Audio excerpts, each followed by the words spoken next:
Hello friends. How are you all? I hope you're all having great day. So we are back with an amazing series on what if Naruto had power of time manipulation. Here is a quick summary. It's been said that the future is written in stone, but he knows that while that may be true, he's the artisan, molding it into the one he wishes. Seeing visions of the future. Manipulating the flow of time around him. Is he supposed to change the future or allowed? He didn't ask for this, but it's his responsibility. And his curse. Naruto and Kin. Time manipulation Naruto. But before we start, we always provide the best and the most interesting what if and I'm videos for you. So be sure to subscribe to our channel and like this video. It gives us a lot of motivation to make more stuff like this. Also if possible share this video with your friends. Now let's start the story. He ducked his head deftly, allowing the spitball from behind him to go over his head and land on someone else. Wag. Who did that? Naruto's face was that of a person who was bored out of his mind. He used his thumb and pointed it behind him lazily. Kiba did it. Sakura got up from her place beside the Uchiha, stomped up the space between the rows of students until she was beside the blonde boy who looked very disinterested still. Without warning she proceeded to give the Uzumaki a knuckle sandwich. Attempted to. Naruto simply leaned back and the rosette's knuckled hand struck the desk with a loud thud. The girl yelped and pulled her hand back sharply and placed the back of it against her mouth to suck on it in an effort to dull the pain. Ah. Naruto nearly sighed long enough to deflate. She had never hit him yet and the way things were going, she never will. This time around, she couldn't complain that he let her hit the desk by trying to hit him. That was dumb. In the back of his mind though, he could only muse about how old this was getting. Really, really old. Do you think I'm an idiot? Stop lying. It came from your direction. The girl shrieked in a small effort to regain some composure and respect. I said it was the Inuzuka. But I don't care if you believe me or not. Just leave me alone. The boy said with a roll of his eyes. The girl huffed and went back to her seat crossly, upset that her attempt at some justice went unfruitful. Everyone was minding their own business. This was nothing new. It was a constant that Kiba would try to prank Naruto, but it never worked. In fact, Naruto was never surprised. If the worst came to worst, and it usually did, someone else would get it instead. Naruto was an enigma. He never got caught, he never got surprised or frightened. He always told the truth, never lying. Above all, he was never lazy, just bored, emanating utter disinterest in everything that took place around him. There was something to him that no one knew. Iruka came into the classroom and conducted the daily lesson as usual. He wrote on the chalkboard and gave his lectures. And as expected, as Naruto had done every day, he took notes of all that was taught, being a teacher's dream of a perfect listening student. As 3 p.m. struck, everyone filed outside to the taijutsu mat, today being Friday. It tended to take place on Friday, so if and when they got injured, they could heal over the weekend and be well enough to return to school come the following Monday. The day was no different. The students gathered around the large square mat under the expansive shade of the two large trees that grew nearby. It was slightly padded to soften landings when the students fought each other. Anything else, one could say it was unusually smooth. It was said that this was to promote better fighting capabilities in slippery places, but it was a well-known fact the mat was replacing a coarser version after Kiba had practically sanded off someone's face on it when he was angry one day. The victimized boy is now going to a civilian school these days. 27 students stood around, crowding the mat while waiting. As expected, Iruka made his way through the students and stood at the center of the mat, waiting on the students to settle down. They soon did, knowing that the sooner they got this out of the way, the sooner they could go home and do whatever they pleased for 2 days. Alright. It's time for taijutsu. Iruka announced, looking over the students. It will be between those as I see fit. I won't pit weaker students against someone who's excellent in it, as usual. But be prepared for next week. You all know that the Genin exams are next week, and if you know you need some extra work, then do it. I'll let free challenges go first. After that, I'll tell you who goes against whom. The civilians challenged each other and made some small bets on the side on who would win. All too soon, it was the rookies' colorful people remaining. Those were Shino Aburam, Choji Akimichi, Ino Yamanka, Hinata Hyuga, Kiba Inuzuka, Sasuke Uchiha, Sakura Haruno, Shikamaru Nara and Naruto Uzumaki. The 9 did not make a move to challenge each other. They were the best in the class, and they all knew who was the best in taijutsu. It was the pecking order. It was almost as if they had their own society and social classes, and each knew who they could beat, who they could match in strength and who they would lose against. Iruka knew this as well as them, and explained why they waited. There were 9 of them, it was inevitable that one wouldn't fight or they would fight twice. Iruka would match them up so it would be fair in a way. Hyuga Hinata and Yamanaka Ino. Iruka stated to the crowd, almost as an order. The 2 aspiring kunoichis came to the mat and bowed to each other. Naruto closed his eyes. They'll run to each other, Ino being faster because she has more confidence. Ino will try to punch Hinata's right cheek, but then she'll deflect it with her left hand and hold onto it. Hinata will feint a Tenketsu jab at Ino's throat, but when the Yamanaka tries to avoid that, Hinata will disable Ino's captured arm with a jab at the shoulder. Because it's so painful to her, she'll forfeit. Hinata will apologize a lot while blushing before fixing her arm, and then Sasuke and I will fight. Naruto opened his eyes to watch what he had thought play out before Iruka called out again. Uzumaki Naruto and Uchiha Sasuke. HN. Forfeit. The class started laughing at Naruto, Sakura being the loudest. He's afraid of Sasuke. Kun. She catcalled with other students in agreement. I don't have to prove anything to any of you, he grumbled in a bored tone. Somehow, the low volume of his speech rose over the din of the laughter. His tone was a real buzzkill, the laughter ceased. Uchiha smirked slightly. He's got the right idea. Everyone here is substandard. The only people here up to par are him and the Aburam and Kiba. Maybe Shikamaru on a good day. The class continued with Shino beating Sakura a bit badly, Shikamaru forfeiting to Choji. Kiba practically destroyed another civilian learner when Iruka called it quits. The students thought he probably did so before he could get into trouble for letting a sparring fight go too far. Alright. That's enough, class. You may leave. The students dispersed, going in separate directions to depart for their homes. Iruka beckoned to Sakura and the student who lost to Kiba to follow him to the academy's nurse to patch them up. Best friends paired up, clan heads and orphans went solo, and soon, the area was empty of people. The Uzumaki walked along the roadway, noticing the passers. By parting to give him way as to not let the boy even rub on them when they passed. Pretending to not care, he instead looked to the sky in the west before he hurried to his destination. After a brief time of speed walking, his countenance improved when he saw the ramen shop. He quickly parted the privacy flaps before he seated himself on his stool of frequent choice gratefully. Gucci. Ajusan AM. Nichin. He yelled in the seemingly empty ramen stand. Naruto. Nai. Came the reply that sounded distant. Coming. A minute later, brunette girl with dark eyes and appeared to be in her late teens came out in a white waitress uniform. Hey Naruto. Nai. AM said cheerfully. AM. Nichin, he greeted in kind. Doing well? Doing well. But, too. Sen isn't too up to it today. Her bright countenance darkened a little. The Uzumaki leaned over the counter conspiratorially and AM mirrored the action, with Naruto whispering into her ear. Did you stop him? He whispered discreetly. Yeah. I accidentally burned him badly on his foot so he didn't come to work. So do you know if he trailed off? Thankfully, no. I heard an Anbu arrested them at midday. They were waiting at the corner. Did you tip off the Anbu or something? The boy asked. No. It was just by chance. Naruto leaned back on his stool. So all is well. That's great news. Except Dad's leg. He's getting some treatment later at the hospital.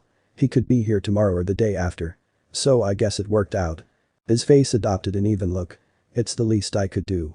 No. It's a good thing you told me early this morning. You could knock a little quieter, nearly gave me a heart attack. Next time say something while I'm still awake, huh? The girl started chuckling. Hopefully there won't be a next time. He frowned, deep in thought. Her mood soured as well when she thought of her father getting attacked by the hoodlums at the end of his block. He could have been killed, just like that. We take life for granted. He looked up and saw her face and tried to lighten the gloom that had settled over them. Well, how's about some ramen, huh? I'm starving. She sensed what he was trying to do and smiled a bit as well. Yeah. We have cause for a celebration. This time, we'll both have it. The boy announced that he could treat them both and that got a laugh from the ramen mistress. It'd be a first. Sure, why not? Easier on the cash flow. She wandered into the kitchen and came back 5 minutes later with 2 large bowls of ramen, one pork and the other vegetable with red peas. She set the pork in front of her customer and the other beside his own. She then came to the other side of the counter where her bowl was and sat beside Naruto. With a quiet-sounding itadikamasu, the pair began to eat in silent contemplation. They had much to be thankful for. Naruto could be found doing sit-ups in his apartment, trying his utmost at one more but failed. He sprawled upon the ground, panting heavily and sweating profusely. Damn. 300's my limit. Now for push-ups. He rolled over onto his chest and started doing push-ups. 1 2 3 4 5. As he finished somewhere in the low 200 bracket, he collapsed onto his chest, arms feeling like worn rubber. His stamina and biceps had failed him before he could struggle to get another one done. He sighed in resignation. Sit-ups must have drained me. He reached to a nearby chair and pulled himself to his feet before removing the towel laid over the chair's back. He mopped his face with it and wiped his bare upper torso before balling it up and tossing it into the open dirty hamper. It made it inside remorselessly and the boy did a small fist pump in pride. He then made his way to the bathroom to shower and clean himself up. His shower was quick and he was in bed promptly at 6 p.m. Soon after, he was asleep, tired from his exercise. The boy was anxious to get to bed and rest, eager to get the day over with. At the Hokage's office, a man dressed in red and white robes with a kite-shaped hat with the kanji for fire on it turned off his crystal ball that was focused on Naruto Uzumaki. Hiruzen Sarutobi, the Sandaime Hokage, the professor, the god of the shinobi, ceased his monitoring of his grandson. He was not related by blood, rather, they were related by the close bond they shared. It was one of solidarity. Or at least, the old man hoped they still had that. Hiruzen felt like he and the boy had been growing apart for years now. There used to be that wonderful feeling of companionship when the boy was younger. But they started growing apart 3 years ago when the boy turned 10. They were still close, depending on whose opinion you asked for, but not by the older man's standards. Naruto used to be more casual with him, calling him old man and all that. But now, well, he called him so now and again, Naruto started behaving more formally. Of late, he had kept a vigil on him, trying to figure out the blonde. There was nothing unusual about him. He was almost completely normal. Almost being the keyword, Naruto seemed too normal, which in itself was abnormal. He ate at the same time every day, always got around 80% in his academics, and being slightly above average everywhere else, exercised shortly before bed, and he always went to sleep early. This was as normal could get, but for Naruto, he was anything but the sort. Anbu? A ninja wearing an animal mask depicting a boar materialized in front of his desk, at full attention. Or, watch Naruto Uzumaki until sunrise. Inwardly, the Anbu sighed. He just had to be the one to get the most unremarkable duty in the world.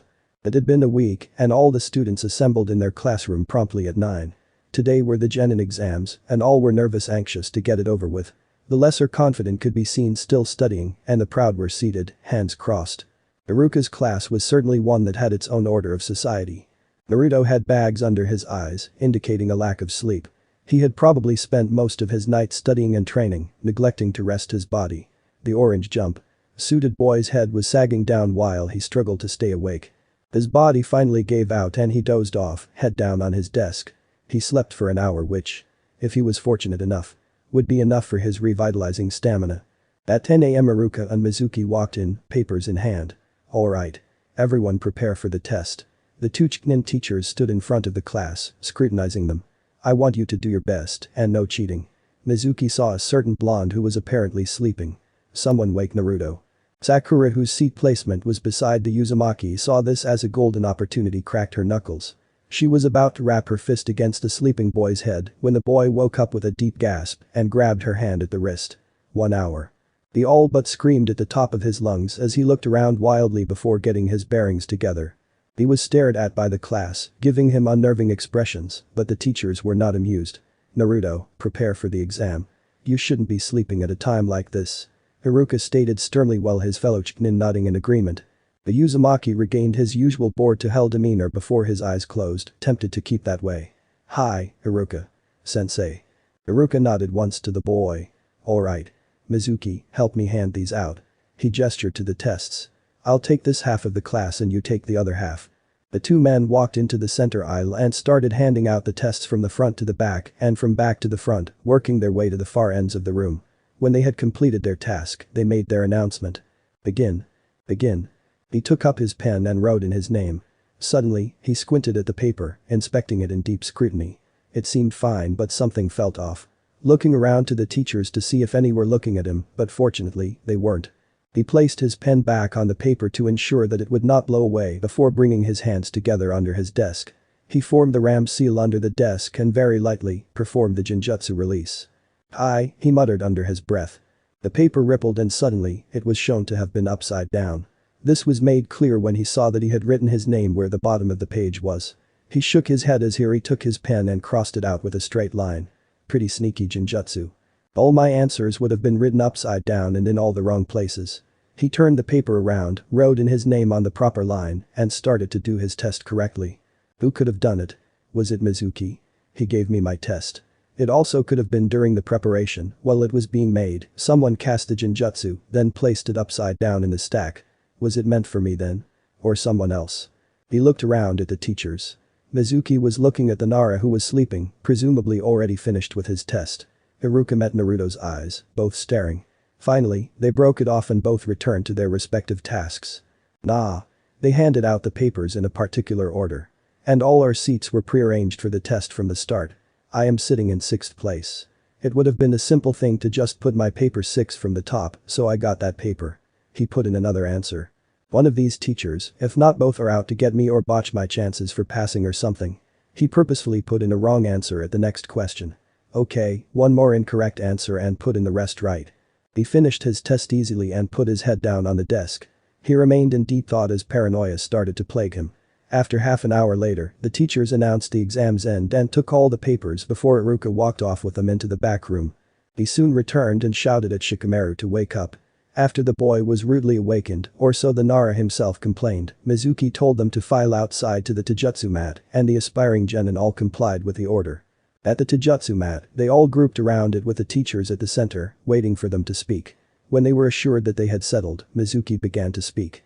This year, the academy is doing something different. Normally, the students would fight each other in taijutsu or even the teachers, but we have found it more reasonable to do the testing in another fashion. This year, you bunch will fight a genin. What? How the hell are we supposed to fight a genin? A boy shouted. Most of the other students, particularly the civilian, or ninjas, mumbled and whispered in agreement. Quiet. Iruka shouted. Just listen. When we're done explaining, you'll understand. The students fell silent while someone coughed somewhere in the back.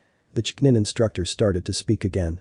It was noticed that students of different strengths fighting would give the stronger an unfair advantage. Like when Kiba took down Rona last week, someone hissed to another. Who said that? Iruka said angrily. Getting no answer, he continued. Also, you're all aspiring genin.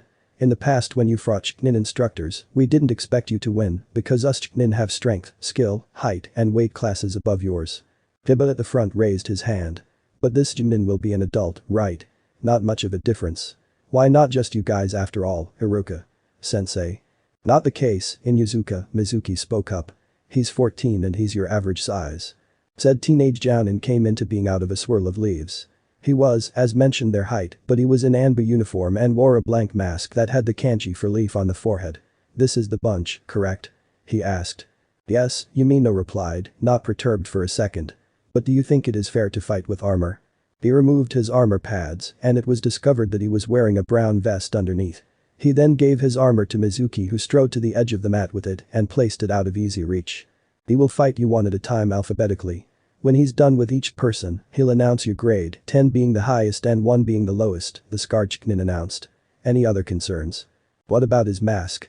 Naruto asked, trying to look over the crowd of students. With the mask on, we can't go for face hits. It's still like armor, not flesh. The Anbu Jounin performed 3 hand seals in a blur and removed his mask slowly. When he looked up, most of the students gasped. His face is blank. Sakura shrieked. A civilian puked to one side before Naruto spoke up again. For the love of Kami, calm down. It must just be a very strong genjutsu. He obviously isn't allowed to show his face. The aspiring genin looked ashamed for a minute before the Anbu spoke up. I'm ready. Who's the first? The Aburam walked up to the mat. That would be me, Anbu. San. Mizuki and Iruka nodded before the Yamino took out his marking sheet. You may begin. The Anbu dashed to Shino with low speeds, bringing himself to fight closer to a genin's level. Almost mechanically, he sent a punch to the Aburam's gut.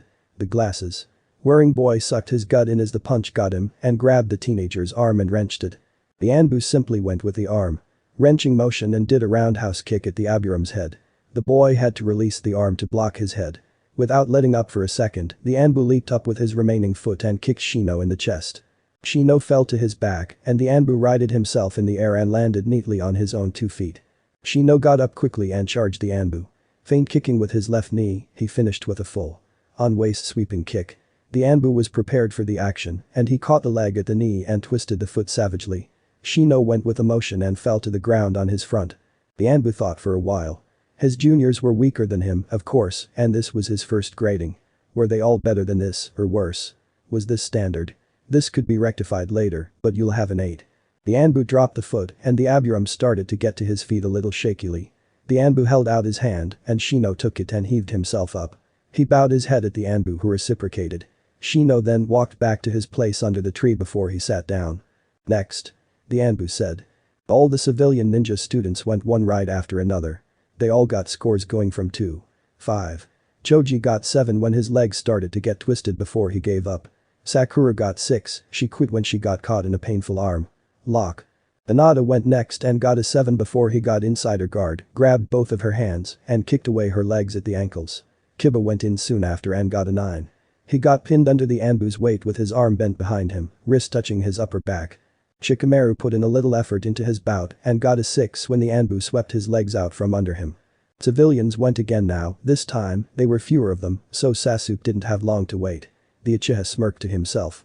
It would be a boon to get a chance to test his prowess and how much he'd grown against an Anbu.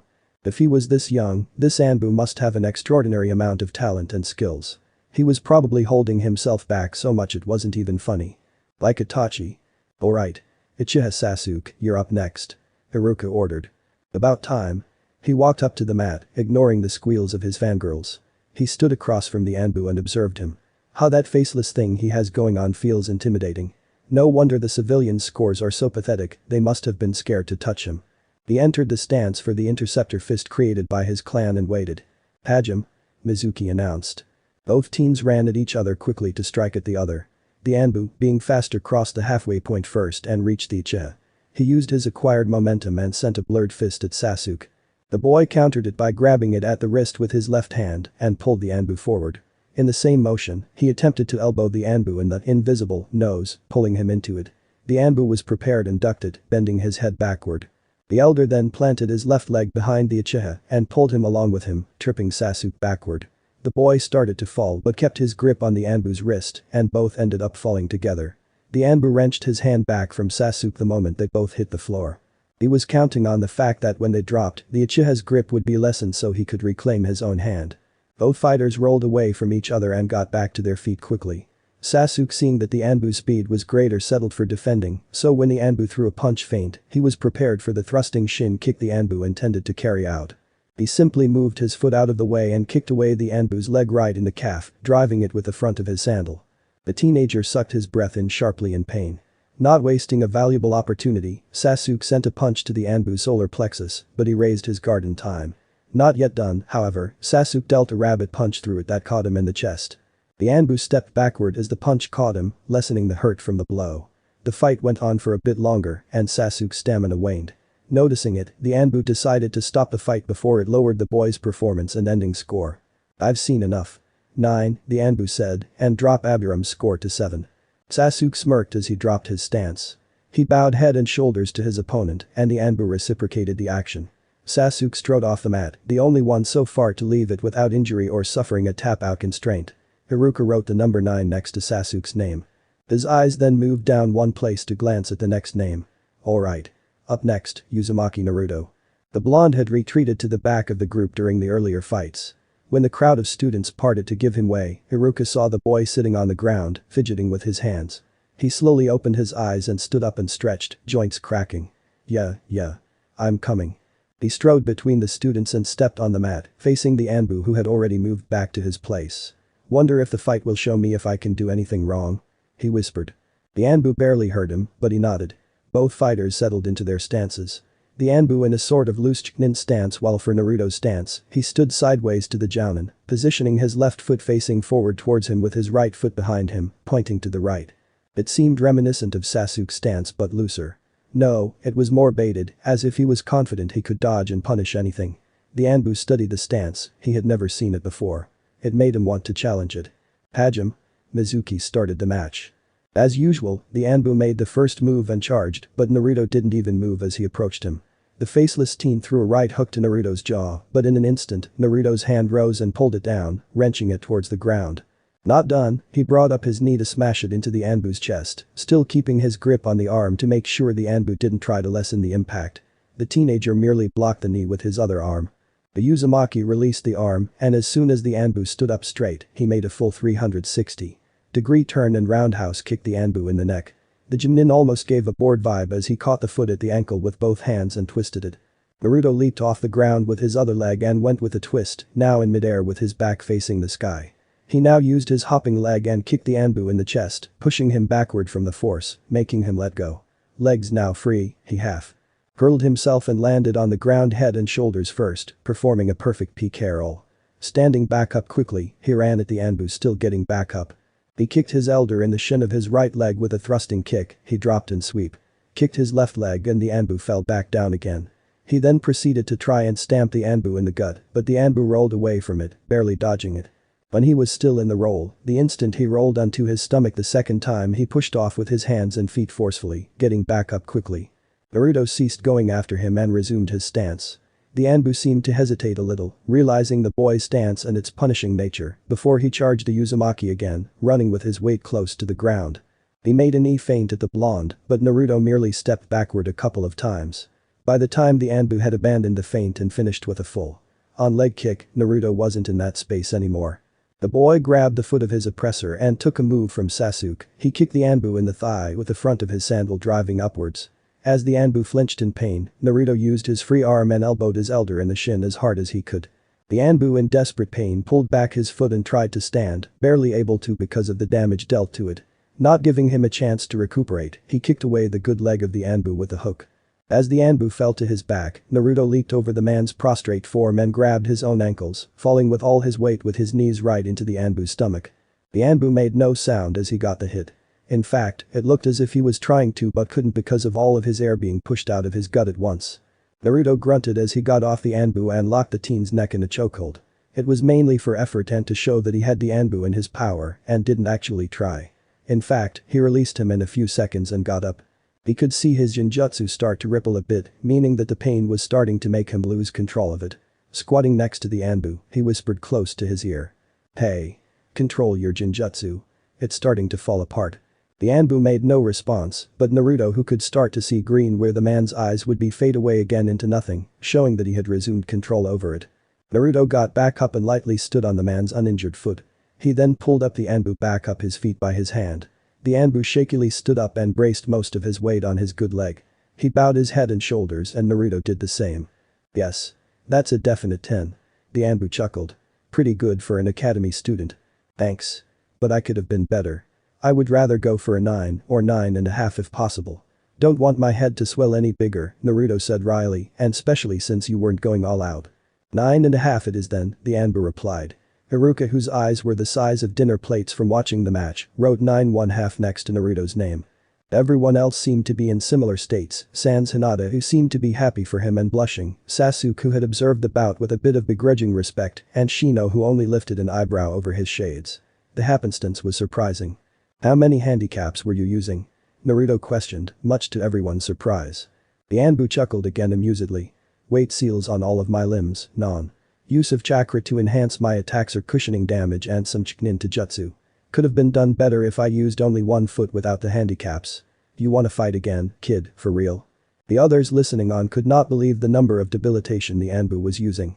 It did diminish Naruto a little in their eyes, but he had done what none of them had come close to achieving, except for Sasuke, and that was to actually beat him. He was also relatively unhurt. The Anbu limped off the mat and blurred through a set of hand seals, and a second later, his hand lit up in an ethereal green glow. He ran it slowly over all his injured areas, and when he was done, he stood again, as good as new. Naruto walked off the mat and went under the tree beside Sasuke. The Uchiha merely glanced at him for a moment before closing his eyes. Nothing else was left to look for. The Anbu walked back to the mat. "Next," he said stoically. Haruka looked back at the list. Yamanaka Ino. Most of the students had already gone over to the past side of the classroom. They had completed the ninjutsu portion of their test and all sported their shiny new forehead protectors. Most opted to wear it in the usual fashion on their foreheads, while others wore it around their necks or around their upper arm, like Shikamaru. Uzumaki sat beside Uchiha and Yamanaka, waiting for his turn. He had the feeling that he was going to fail again, but so what? Wasn't going to be the end of the world. At least he put in a good effort this year. Besides, he wasn't too anxious about getting out of the academy to start a career that had a high mortality rate. He sighed as he looked around at the students who had already passed, noting how happy they are. "I'm in denial. I won't whoop for joy if I pass, but I'm not gonna get all moody if I don't. But it's so damn boring in here, I guess I do want to pass." The boy exited from the ninjutsu testing room excitedly, face beaming as he pointed a thumb at his hitai. 8. He ran to his friends who had already passed, all boasting. Mizuki, who had followed the boy outside, gave an almost TSK vibe as he watched them. He turned to the last 3 examiners. Uchiha Sasuke. You're next. The onyx-eyed youth got out of his seat and followed the silver-haired man inside the room and shut the door behind him. 2 minutes later, he was back out, now sporting a Hittite-8 on his forehead. Seeing that the exams were almost done anyway, he just sat back in his original seat beside Naruto. The blonde lifted an eyebrow at this but said nothing. At the back of his mind, he was wondering where his counterparts' fangirls were, but he realized that almost, if not all of them, were now sporting large bruises and welts on their faces and arms from the earlier Taijutsu portion. They were no doubt embarrassed and ashamed of them, since Sasuke himself had only one that was near invisible. Or they were thinking that the bruises were marring their good looks. Either way, Naruto was happy for the quiet. Mizuki poked his head out of the open doorway. Uzumaki Naruto, you're up next. He got out of his seat at the beckon and made his way inside. Once in, he closed the door and looked to his teachers, both of which were seated. He could see 2 forehead protectors in a box close to Iruka on the table. He quickly refocused his attention to Mizuki who had started to speak. I need you to do a henge. Make your attempt when ready. Transformation. Naruto seal. Leslie henged into Shikamaru Nara and yawned in the impersonation, muttering the word troublesome. Iruka half expected it though, knowing that the 2 boys shared a few attitudes. The blonde broke his henge and once again stood at attention, waiting for his next test. He already knew what it was, though. Alright. Now, do a kawarimi. Let us know when ready, Mizuki said. Ready, Naruto said immediately. Iruka took up a senbon sitting in a cup on the table and threw it at the boy's thigh. In a poof of smoke, it was revealed that he had substituted for a chair. Yumino sighed in relief. Last year, Naruto had replaced himself for Mizuki and as of consequence, the silver-haired man took it in his leg. While impressive to be able to substitute himself for a Chunin when he was not yet a genin, he got a lot of flack for the action. Naruto re-entered the room from outside, plucked the needle from the chair, then placed the furniture back outside. He then gave back the needle to Iruka, who replaced it in the cup. The boy then returned to his place, thoroughly ready to fail. Alright, Naruto. Time for your last jutsu. I need you to perform the Bunshin no Jutsu. Clone Technique 3 is the requirement. Mizuki stated. The boy sighed inwardly. Well. That's just how it goes. At least I have all of this year's notes in case I fail. I won't have to take them again, but damn. This is getting too damned repetitive. I should have tried to find out if I would pass or not. He went through the 3 hand seals, ending on dog. Bunshin no Jutsu. He cleaned out his desk, gathering all of his notes together and put them in his knapsack. He then strapped it to his back and prepared to leave, but someone stood in his way. Of all people, it was Sasuke.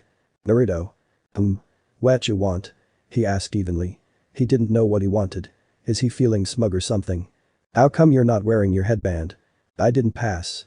For a full second, the Uchiha looked surprised, something that Naruto had never seen on the youth before. How come? Bunshin. I can't do it. Ah. Maybe it's like my mine. Did you know that I've got problems doing it too? Naruto lifted an eyebrow. No. I didn't. If you did, how did you pass? I usually use up most of my chakra before attempting the jutsu. When I've less chakra, it's easier to control before doing it. The first thing I did this morning was to use most of my chakra before coming to school and doing the exam. If they're going to make use attempted all year at end of terms, then it was bound to be in the practical too. Naruto thought over what the Uchiha said. The chakra theory made sense. It should be easier to create a jutsu by putting all the chakra you had left in it when running low than to use a tiny amount of chakra when you had too much. But one thing did not make sense. So why are you telling me now, when I've already failed? Hell, why try to help me at all? He questioned. We don't talk. Sasuke gave off a shrugging vibe. If you'd mentioned your control earlier, I would have told you. And for the fact that I will have to be placed on a team soon. You're probably the only person here with enough capabilities to make a decent teammate. Unlike these others who barely try. I don't want anyone slowing me down, Sasuke admitted before he started to walk away. You should go talk to the teachers and see if they'll give you a second chance. Naruto stared at the retreating boy. That he did not see coming. All he said made perfect sense, but he never would have thought the Uchiha had that side to him. He shrugged before he went off in search of one of his Chunin teachers. He saw Mizuki first, inside the ninjutsu test room. Excuse me Mizuki. Sensei. I would like to speak to you about something. I was just about to go look for you. But you may speak first. He put down his paperwork and listened. I think I've found a way to be able to perform the Bunshin technique. Is it possible for me to retake that particular portion of the test? Say he briefly wondered what he could do to burn off all of his chakra. He'd need time. Tomorrow. Mizuki was doing cartwheels in his mind at the incredibly easy opportunity to get what he wanted. No Naruto. You can't do this test again. You did pretty well in the other portions of the test, so I thought I'd tell you about another up test that is possible at this time. I'm listening. Naruto finally finished reading the jutsu theory thoroughly for the second time. Alright. So I just formed the hand seal like so. He made the modified ox hand seal and started manipulating his chakra. Kage Bunshin no Jutsu. Shadow clone technique. A plume of smoke erupted beside him, out of which a clone emerged. Already sure that the clone was a success, he decided to test it nonetheless with a fist bump. Both did it at the same time. Felt pretty solid. He dispersed the clone and turned back to the scroll. He saw numerous other techniques that barely made any sense to his eyes, and most of them had next to impossible requirements or needed scarce resources. Absent-mindedly wondering how many clones he could make, he abused the stronger version of the technique and was delighted when he found himself able to make hundreds.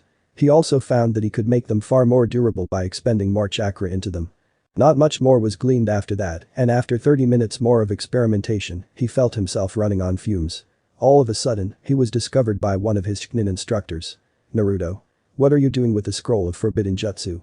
Iruka yelled, dropping from a nearby tree branch and entering the clearing the Uzumaki was in. Naruto blinked. I'm just doing the secondary test, Iruka. Sensei. You should know about it, after all. Mizuki. Sensei said that all the ninja were in on it. Secondary test? What secondary test? There's no such thing, Naruto. Kami, what else has Mizuki been saying to you? Iruka asked the blonde, unbelieving. A large Fuma shuriken sailed horizontally through the clearing from behind Iruka. Naruto saw it coming and tackled the scarred man to the ground, making them both lie flat as it passed over them, slicing through more trees, leaving destruction in its wake. Oof. Kuzo. Iruka had most of his breath knocked out of him when the blonde dove into his stomach. He was about to protest when he saw the weapon sail above him, right where his chest would have been. He quickly rolled the Uzumaki off of him and took out a kunai from his pouch. Who's there? Mizuki stepped out of the shadows in the trees and smirked. My, Iruka. Don't tell me that you had to be saved by an academy student. What's this all about, Mizuki? Iruka stepped in front of Naruto as he yelled his question. It's an exam exercise. Didn't you know? He subtly shook his right hand, loosening his hidden kunai from its place inside his sleeve. We were testing Naruto. Mizuki laughed. The hell? Don't break character. Naruto failed. There is no such test, Mizuki. In answer, kunai fell into his waiting palm and he threw it at a great speed. Iruka couldn't dodge in time. So he tried to turn a little, the knife taking root in his lung instead of his heart. Still, not looking too good. Ah. Mizuki, you're a traitor. Naruto, who had watched the whole exchange, now realized what was happening. He was tricked to steal the scroll of forbidden techniques. Now the person who could defend him just took a hit from someone he was inferior to. In short, he was low on chakra and he had to go versus a Chunin who was very likely to kill him. Naruto, give me the scroll. The silver-haired man's tone spoke volumes of seriousness. Naruto tried to think of a way out. He hoped that the Hokage was watching this and was on his way to help him. He'd better stall. You're the one messing with my tests, aren't you? Even the one today. Yeah. That's right, Nine Tails. The Uzumaki frowned. Nine Tails. Mizuki grinned. Didn't you know? Don't tell him, Mizuki. Team. It's forbidden. The man on the ground choked a little on some blood before he spat it out. What's forbidden? Naruto asked, his expression confused. When the Kyuubi appeared Thirten years ago, yeah, the Kyuubi wasn't destroyed or killed by the fourth Hokage. It was sealed in a newborn infant at the time. That's why you have no parents. That's why you have those whisker marks. That's why everyone hates you. It's because you're the nine-tailed fox. Mizuki shouted. He unstrapped his second Fuma shuriken from off his back. Enough chat. Die. He slung the massive shuriken at the boy. Iruka was about to throw himself in front of it when Naruto took a kunai and pushed the Chunin out of the way. As the shuriken was about to cleave its way through the blonde, he sidestepped it and stuck the kunai through the shuriken's center hole. He felt its driving force getting to be too much to completely stop it, so he slammed it into the ground. It started to cut through the soil, but after a moment, it stopped and stayed.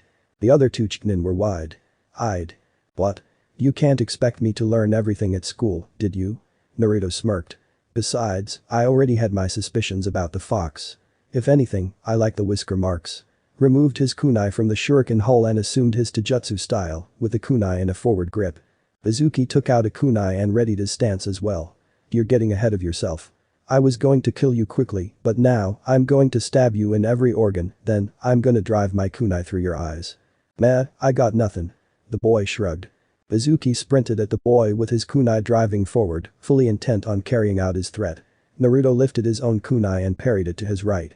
As Mizuki started to lose his balance at his diverted velocity, Naruto grabbed the man's arm at the elbow and turned him around fully before pushing him away. He then threw his kunai at the man's back. He had unfortunately missed all his vital organs. The silver. Ergknin merely grunted in pain before he reached his free hand behind him and plucked it out. GH. He turned around and glared at the boy. He gripped the kunai in a fist of iron before he threw it at a terrific speed, aiming for the boy's face. The lad fell flat as it passed over him, the bloody kunai embedding itself in a tree. Naruto got back up and started throwing his shuriken at the man, but he deflected them all. Soon running out, he noticed the Fuma stuck in the ground from earlier close to him.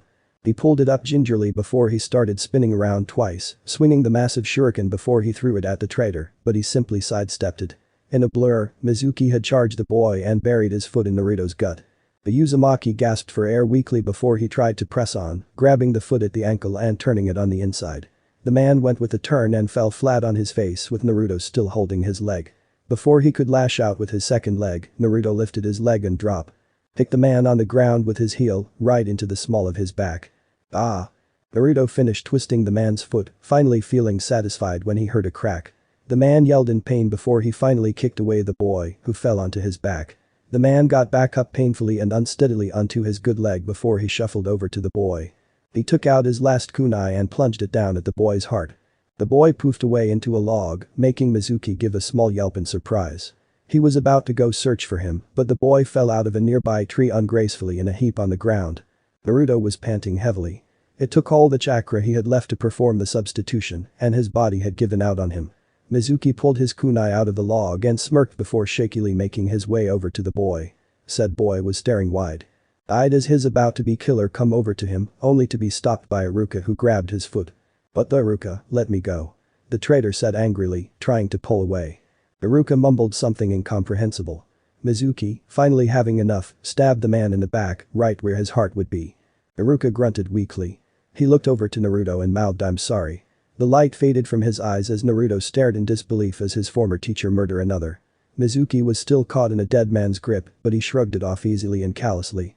Naruto felt something start to stir inside him as his visage became more feral, his whisker marks deepened and his eyes red and slitted. He found new strength in his chakra coils, and the boy got to his feet, thoroughly befuddled why this was so. He looked at his hands to see them with extended nails, resembling claws. The boy scowled as he looked up once more at Mizuki who was startled at the boy's intimidating feral looks. The boy snapped before he snarled in anger.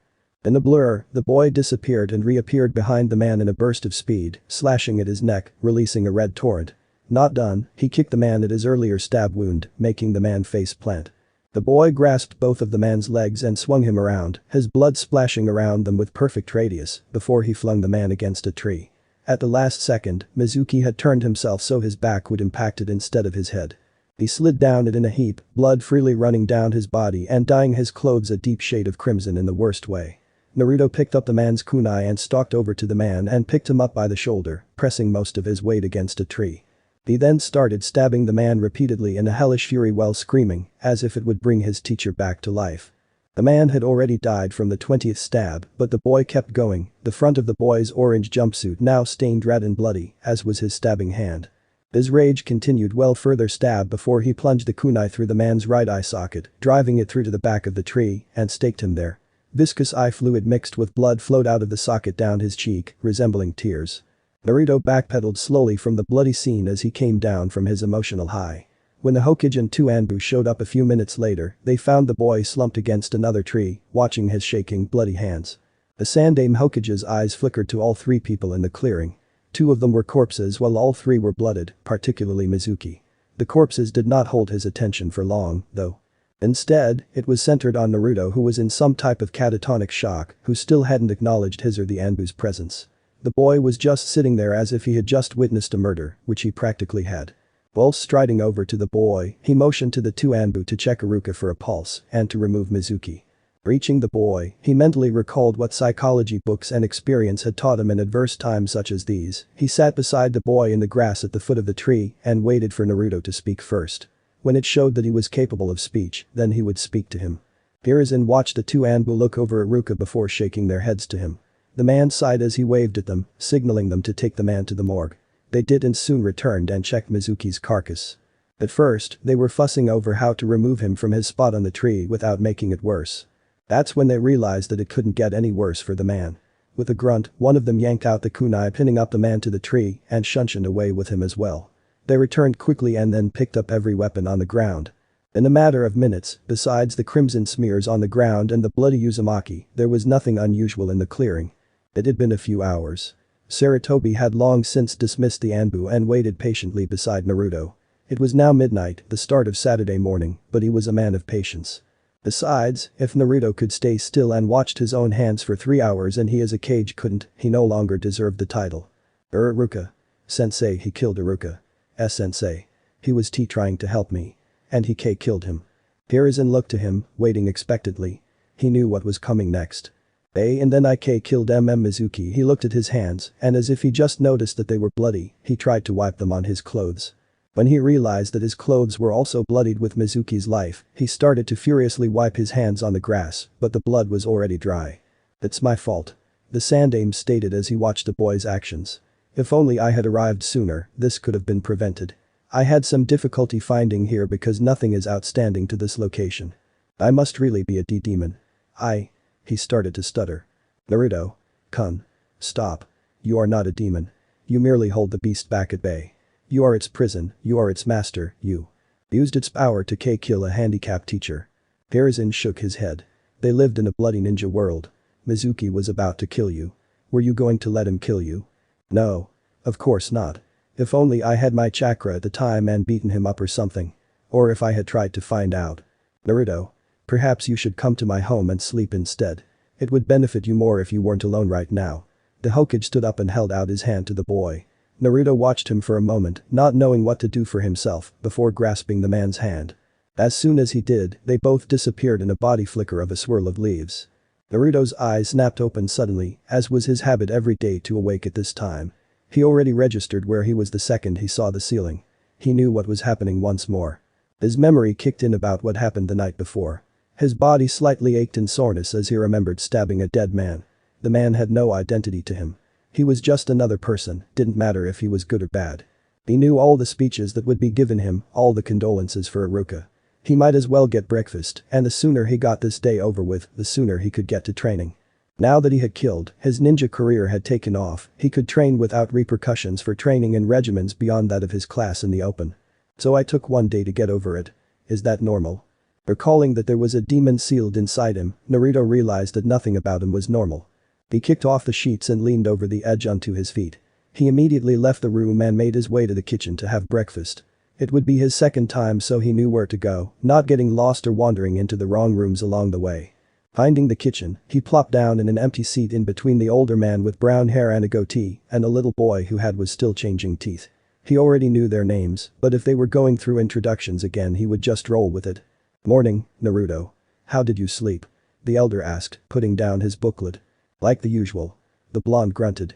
The man took that as a good sign that he was over his shock. "Naruto, huh?" the little boy said.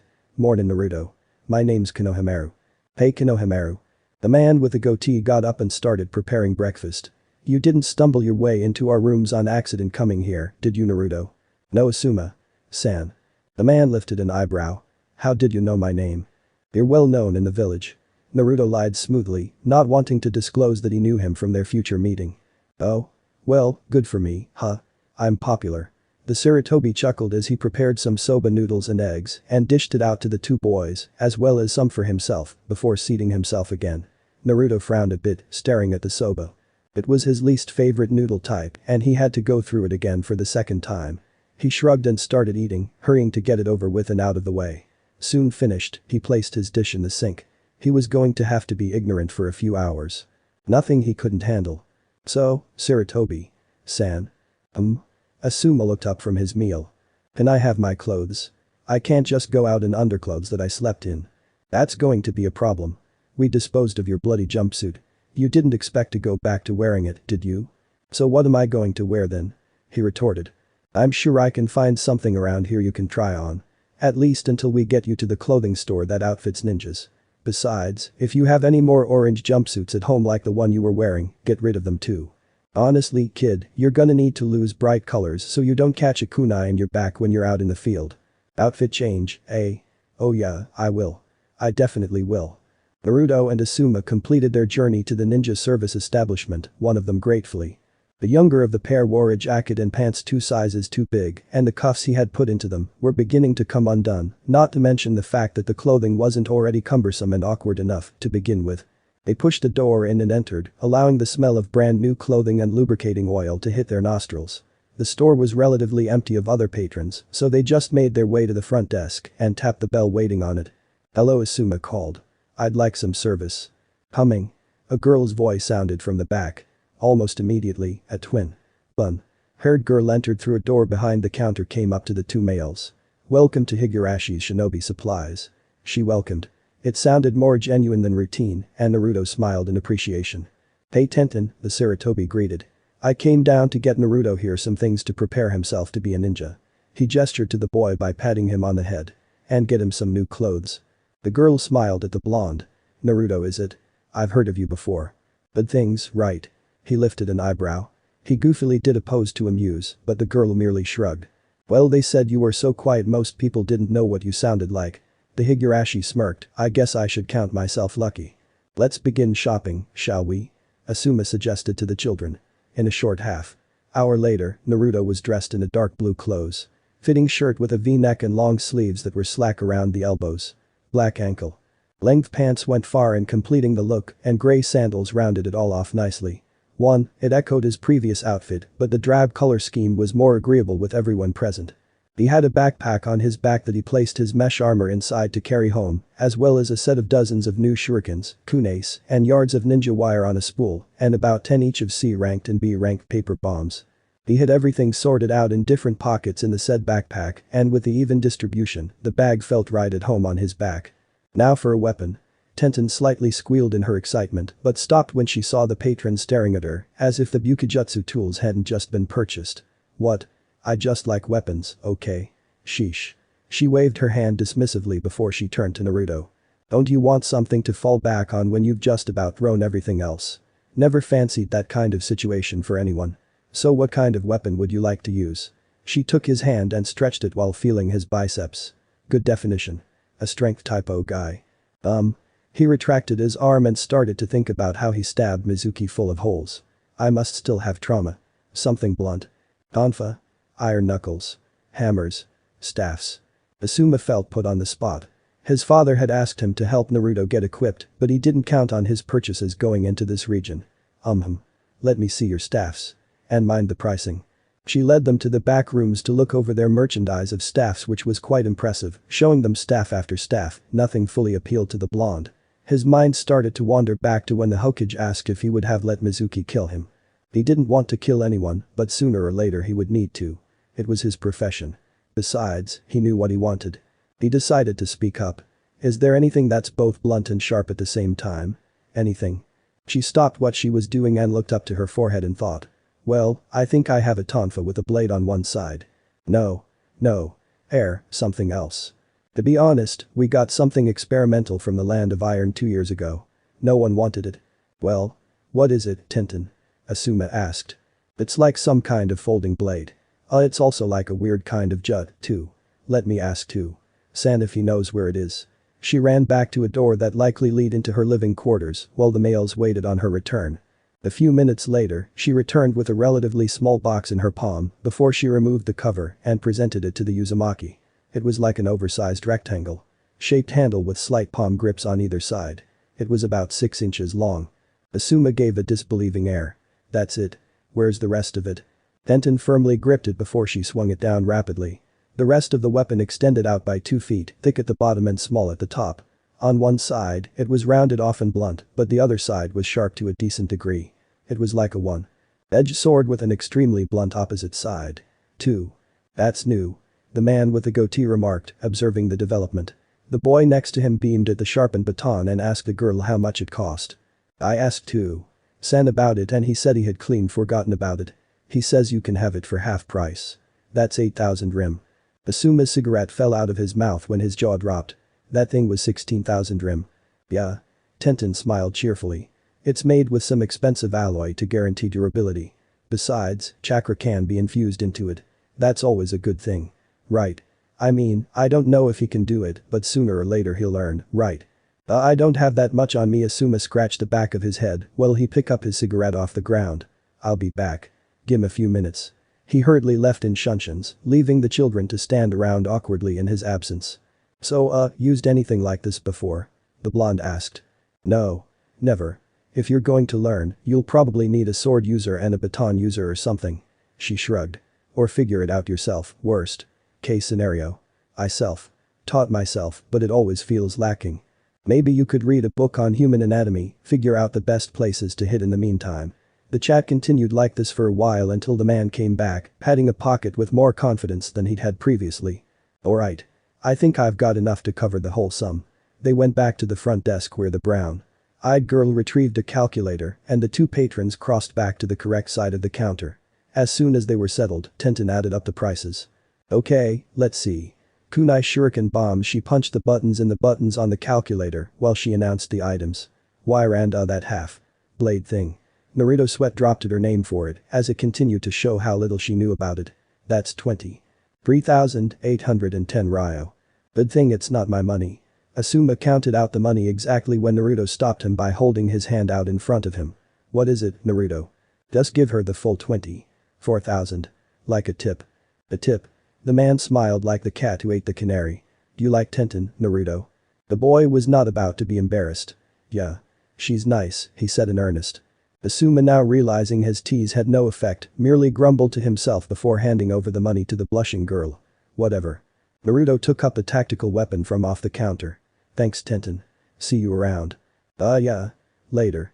She turned around stiffly before disappearing into the back room again, muttering something about blondes. Naruto merely sighed. Well, that's that. I'm just gonna go home to drop the things off and then we can go visit old man Hokage. The aged Sandame sighed as he stroked his forehead in, trying to chase away the growing headache. And Naruto was the source of it all. Naruto learned the shadow clone technique in a mere hour. He's got some good battlefield sense too, fresh out of the academy and taking down Ichikenin, albeit violently. One of the Haika Anbu told me that he used a Kyuubi's chakra in the final moments. I should have him under watch for a while longer. Sensing that he was about to be disturbed, he looked at the door just before it was knocked. Getting a feel for the chakras on the other side, he invited them to enter. Come in. Just dropping Naruto off, Asuma said as they entered, nudging the boy forwards towards the man. He said he wanted to see you. Okay, Asuma. You can leave. If anything, Naruto can explain some things. With a quick wave, the man left via the door again, allowing the two to be alone. So, Naruto-kun, the Hokage said to the 13-year-old, how are you feeling now? I feel better. I'm not at a full 100%, but I'm better. Maybe I'll never be at a full 100 again. You mean a loss of innocence? He asked rhetorically. It's a terrible ninja world, Naruto-kun, and I won't lie to you, you'd be expected to kill again, by your own choice, when you don't have one, and when your home asks you to. It's not an endpoint that everyone wants, and it'd be up to you to gauge all your options first. I know all that. It's just the boy hesitated. Could have done without all the trauma, all that bloodshed. Kami. And Iruka. He didn't deserve that. And what about me? Having the kick be in me? Did it help influence that? Hiruzen thought of the answer's ramifications in the long term and shook his head. So I can't blame it. I did all of that myself. I want to say that anybody that I do end up killing might be people who deserve it, that they're nasty, bottom of the barrel scum. It's something that you do get used to, taking a life. Different ninjas have different ideologies and methods of dealing with it, and all of it is reasonable, as long as one doesn't like it. Never. Good. If you need to discuss that morbid topic further, I could get you some psychiatric help. It's not uncommon. I can imagine a long line, to be honest, Naruto interrupted with a jest, getting the Hokage to smile a bit. But what's your ideology about killing? It's either the cure to the bane of other people or the end of a person's pain. Hiruzen allowed the boy some time to consider it and could see that he was slowly adopting it as his own. He could feel his headache starting to disappear already. You were forced to grow up sooner than you should have, but in any case, I'm glad to know that you were spared in this disaster. I provided some money for you to get some supplies. About that. Am I a ninja now? Hiruzen chuckled. Naruto was somewhat more friendly with him. Perhaps it was because of the bonding they were doing recently. Yes, Naruto-kun. In fact, here is your headband. I wanted to give it to you myself. He reached inside his desk and fished out a headband with a blue cloth and tossed it to him deftly. Congratulations. You're one step closer to being Hokage. Naruto caught the headband and looked at the leaf insignia. Hokage, huh? He placed it on his forehead and tied it behind his head. I guess so. If not a Hokage, then what? The man used to hear the boy proclaim about being Kage up until 3 years ago. Did he have a new dream? The person who always makes the right decision. Can't say being perfect, but being wrong sucks pretty bad. He had somewhat rehearsed his answer. Is that so? Making decisions based on others' past experiences? No. Well, yeah, them too. But mostly decisions based on mine. Sarutobi was befuddled. The boy was only 13 years old. How much experience did he have to make wise and informed decisions? Anyway, Gigi, I want to say thank you for paying for my supplies. Especially for the last weapon. What was it? Naruto described it to him and how it worked in a nutshell. And one side's sharp and the other is blunt. I see. Will you name it? Hell no. Anyone who names a weapon obviously doesn't have time to be making friends. The last thing I want is another reason to need a psychiatrist. It's a fancy jut. Everything came to 24,000 rim, by the way. Seeing the Hokage's surprised reaction, he went on to explain, it would have been more expensive if I wasn't given a discount. That's what they told me anyway. Besides, I'll pay you back when I get a high ranking mission pay, huh? Hint. Hint. I want to go save the princess or something. Hiruzen chuckled, no need. My own account is quite sizable after all these years of saving. I don't even really make purchases that often anymore. That's so? Well, my apartment needs a little renovating then, if you don't mind. Perhaps in a fortnight. Get some planning done and such. Naruto bowed his head and shoulders in thankfulness. Thanks, Gigi. He sat down in his usual seat, bored as usual. Everyone jostled around excitedly, sporting their headbands in their respective places. Most were conversing loudly about how they were going to be the best, yelling who was better than who, and so on. The door opened slowly, and all eyes turned to see Sasuke Uchiha wearing his usual stoicism on the outside. The last Uchiha saw fangirls swarming his usual seat, waiting on him to sit in anticipation. He groaned internally before sitting beside Naruto. When all saw his action, it was then that they finally took notice of Naruto's presence. Naruto started to count in his mind. 3, 2, 1 Q in Yazuka. Naruto, what the hell are you doing here? You failed the test Friday, idiot. This is just for people who are real ninjas. Naruto had rehearsed his answer. I am a real ninja. But if you want to know how I passed, wait 3 minutes. You'll soon find out. What the fuck does that mean? Kiba yelled the question. Kiba, be patient. His answer is curious, but if it has merit, we shall see what he means when 3 minutes have flown, Shino said quietly, placating the boy. Everyone shrugged and decided to wait as well. Something had always been strange about Naruto. Perhaps today they could get some answers. Sasuke closed his eyes. So you passed, huh? Yeah. Your advice was useful, but it wasn't what I used. Is that so? What did you do? The coal-eyed youth asked. 2.5 minutes. HN. Exactly 2.5 minutes later, a puff of smoke erupted behind the teacher's desk at the front of the class. When it cleared, it revealed the Taijutsu testing Anbu from Friday. It is now 9 a.m. Get to your seats, he ordered in his monotone. Everyone who was standing or seated inappropriately quickly got to their correct seats, thoroughly intimidated. When they were all settled, the Anbu began to speak again. I will speak only once. I will not repeat myself pertaining to any controversial matter involved. If anything is unclear, seek clarity elsewhere. Getting their affirmative response, he nodded. Very well. I've been commissioned by the Hokage and Naruto Uzumaki to bring some issues to light. It was to be done in the hopes that all of you would rid yourselves of complacency and childish ways, as the life of the shinobi is riddled with death, lies, and betrayal. Only a few details were to be spared. He threw a kunai blurring quick that took root in Shikamaru's desk, right next to his head. The boy was jolted awake by the sudden action. As in that case, I could have killed him in his slumber. The Anbu continued. Suddenly, everyone else who had started to zone out was back at full attention. This wasn't some ordinary customary warning anymore.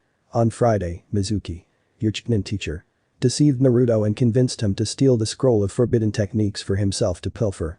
Before the scroll could change hands, Iruka Yamino found Naruto trying to learn a technique from said scroll.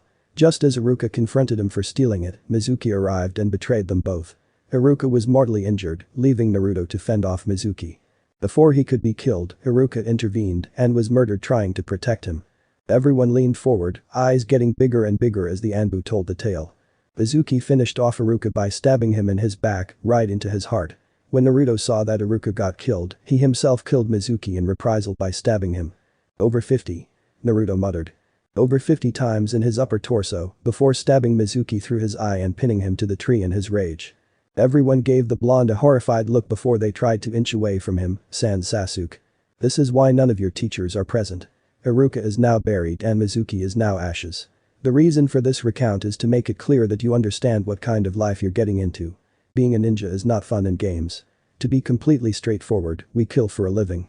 All who think this is too much for them to handle, please leave now. Everyone looked at each other, a bit unsure. Slowly, Rona got out of his seat and strode out of the class. With his exodus, more and more of the students trickled out until only 18 students remained. If that is all, I shall now read the teams with their respective squad numbers, along with Yunin senseis. There will be some improvisation for teams broken with the probable loss of some team members who just made their exit. He quickly announced teams from memory recall to the silent class. Next is Team 7.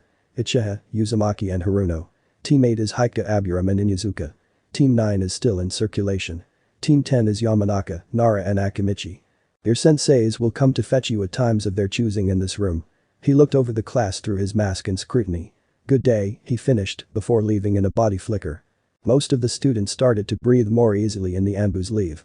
They all looked to Naruto who still retained a bored and hard look. Now you know why, Inyazuka. Find anything wrong? Something unclear? I don't believe it. Besides, you still can't even create a decent clone. Do you think you're hot stuff? You're still shit. Most of the girls were hesitant and no one agreed with Kiba, Sakura especially, not knowing how to speak since he was now her teammate. Suddenly afraid, she started to wonder if he would kill her, seeing that she always tried to hit him. He would have plenty of chances, now that they were on the same team. She wasn't even feeling celebratory knowing that she would be on the same team with Sasuke as well. Naruto formed the cross. Ram hand seal and formed a clone out in the walkway beside Kiba. You were saying? Fa. It's just one. Most of us can make a half dozen. Naruto nodded to the clone, who nodded back in response. The clone decked Kiba in the face right below his eye, making the boy fall back onto his butt. Stay down, the clone said before it reached its hands up and snapped its neck, dispersing in smoke. Kiba was too frightened to even move from his spot on the floor. Hinata from where she was sitting was saddened by Naruto's actions, starting to think that there was more to him that she hadn't seen, and more that she didn't want to. Shino merely raised an eyebrow while Sasuke was intrigued. That's new. Yes, it is, Sasuke. Yes, it is. It had been 3 hours. The door slid open to reveal a Jimnin with a half mask and spiky silver hair that styled upwards and to the side. He also wore his hit eye. 8 over his left eye, which had finished covering up his face by a fair 3/4. His right eye looked over the remaining 3 students who were waiting for him. Naruto was spinning a kunai on his fingertips trying to improve his chakra control. Sasuke was sitting beside him with his hands balled under his chin, and Sakura sat behind Sasuke, reading. He noticed that the girl was glancing nervously at Naruto, and from what he had heard, Kakashi believed that he knew why. Looks like a quiet bunch. Team 7, meet me on the roof, he announced before walking off, leaving the door open for them to exit as well. The students heaved themselves up and filed out to the roof, Sasuke in the lead. When they arrived there, they saw their supposed sensei waiting on them with his hands in his pockets. Hey Kakashi. Sensei, Naruto called to him when he was hailing distance. How do you know my name? The man replied in question. The genin finished closing the distance and sat on the steps in front of the genin. You're very well known, he lied. Kakashi narrowed his visible eye, detecting the lie. Why would he lie? How does he know? That's fine, he stated, not betraying his thoughts. It was a good lie because he was well known. How else, however, could he know, and why would he want to hide it? He'd find out later. As you all just heard, my name is Kakashi Haddock. We will have some introductions. Who's first? Kakashi gave an example himself on how it was to be done, but he downright skipped telling them anything besides his name. Now it's your turn, Sakura. Alright. My name is Sakura Haruno. I like. She looked over at Sasuke and blushed heavily. I dislike. She glanced at Naruto and hesitated. Pig. My hobbies are. She looked at Sasuke with her peripherals. Making scrapbooks and reading. And my dream is. She now squealed a little. Okay, I'm almost sorry I asked. Bruder, you're up. Hold up, Naruto interjected. You looked at Sasuke, talking about making scrapbooks, and he paused in hesitation. Never mind. Go ahead, Sasuke. Let's save the best for last. By the way, you better check to see if you've lost some of your hair or some shit. Sakura yelled that she didn't do anything like that, and Naruto laughed until his eyes started to water. Whatever. My name is Sasuke Uchiha. I like to train. I dislike fangirls. My hobbies and likes are the same. My dream. No, my ambition is to kill Itachi. A little dark. Kakashi sighed. Blondie, you're next. My name is Uzumaki, Haddock, he said evenly. His visible eye narrowed before he relented. Fine. You call me by name and title, I'll call you yours. Naruto, introduce yourself please. Naruto held his hands up. Hey, sorry. Don't want to sound disrespectful, but I don't like hearing Blondie. It sounds really disrespectful. Just use my name, especially since we don't know each other so well. Okay, some perspective. Can I call you Emo Eye Patch? I get your point, Uzumaki, Kakashi said, his voice getting stern. Now make your introduction. Alright. My name is Naruto Uzumaki. I like to be well informed and surrogate family members like AM. Ni and Hokage. Jiji. I dislike those who are biased towards me. My hobbies include what do I like doing? I think training and I guess fixing things. Yeah, fixing things. My dream is to always be able to make the best decisions. It's a stupid kinda dream, but it'd be nice to have people be able to depend on you, he said with a small smile. It's impossible to always make the right decision, Haddock remarked with a small sigh. My time with Obito and Rin is proof of that. It is impossible, Naruto admitted carelessly, but all you need is a little foresight. Now, what's next, Kakashi? Sensei. Kakashi coughed into his hand to clear his throat. The test you did Friday was merely a screening process to see who would and could be genin material. You still have another test. Say what? Sakura nearly shrieked. You have to pass the respective Junin's test. Each of us Junins has our own exam, and mine is a bell test. Elaborate please, Naruto said. I'll tell you tomorrow. And don't eat any breakfast tomorrow or you'll puke. Sasuke shrugged at this, Naruto grumbled about mad teachers, and Sakura was downright indignant. Kakashi smiled. Test starts at 7 AM later. He disappeared in a puff of smoke. They all stood up and straightened themselves with a small stretch. Well, that's that, Naruto said. Let's all go home and get some sleep. Rest ourselves. Who died and made you team leader? Sakura asked. Who died? Naruto asked back the question. Never mind. She shook her head quickly. Sasuke merely grunted before he ran and jumped off the roof at the third story and landed nimbly, going home. Naruto did the same by swallow diving off the roof at the adjacent corner, flipped in midair and landed on his feet before performing a perfect PK roll, sprinting home. Sakura shook her head. Show off. I wish I could do that. She took what she figured was the normal way down the stairs and made her way home as well.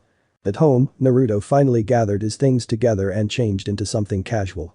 He then placed his last two identical, kerosene-laced jumpsuits in a trash can outside before striking a match and dropping it in it. The contents inside the bin burst into flames with a flare. New day and new start, huh? He asked himself quietly. Guess so. He walked back into his house and pressed his new outfit before fashioning a small holster inside his weapons pouch for his new tactical weapon.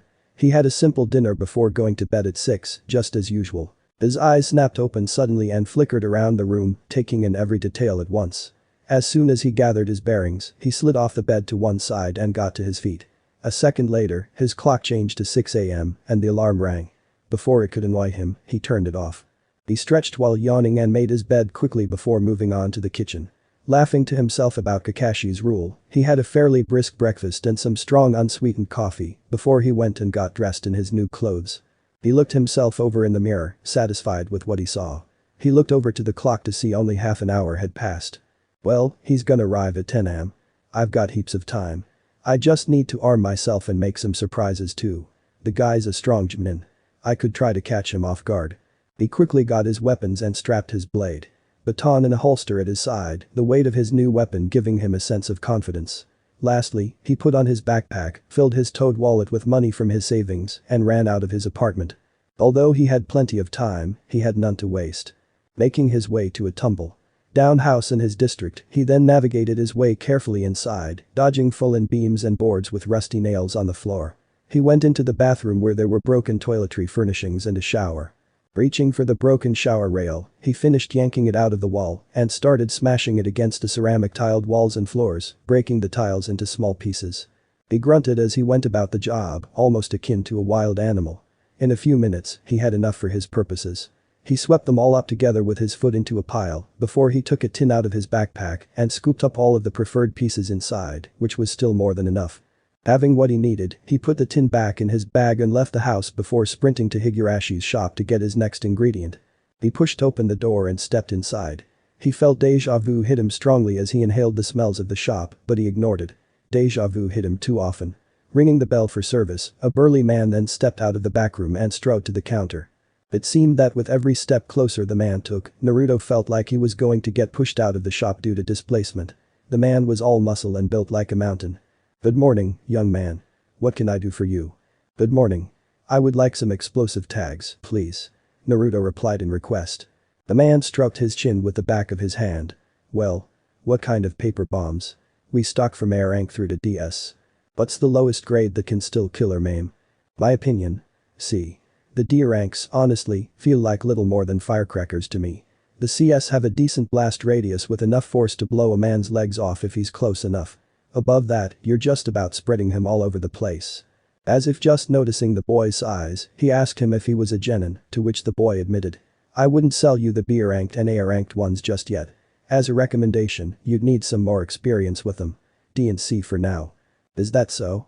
Naruto took out his wallet and emptied the bills inside. "How much of those C-rank tags can this get me?" The man scrutinized the pile and sifted through it. He finally pushed back a small amount of the coins back to Naruto, as change. "The here can get you 8 of them. 5-second fuses when chakra activates them. Should give you enough time get far enough away or curse me out for selling them to you.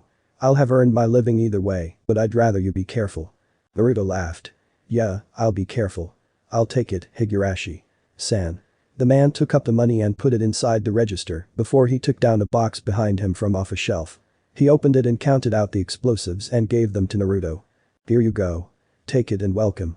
The Uzumaki took them from the man. "Thanks." No sooner than he had taken them from the man, he ran out of the shop.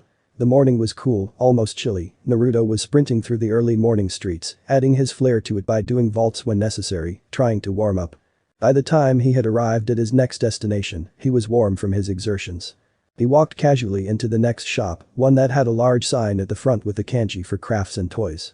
The owner inside was an old man whose vision was going, and knowing this, Naruto felt confident that he couldn't recognize him. After exchanging pleasantries, the boy ordered 8 rubber balls about the size of grapefruits and a large bottle of glue. Quickly paying for it, he went straight home again but went to the roof. He thought back to what he knew. "Alright, let's make some surprises."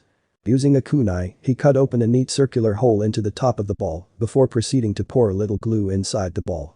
He then tipped a considerable amount of the tile pieces from his tine into the ball and swirled it around until he could no longer hear any loose ones making noise. The glue was enough to make them all stick to the inside. Taking out an explosive tag, the Uzumaki read the seal on it.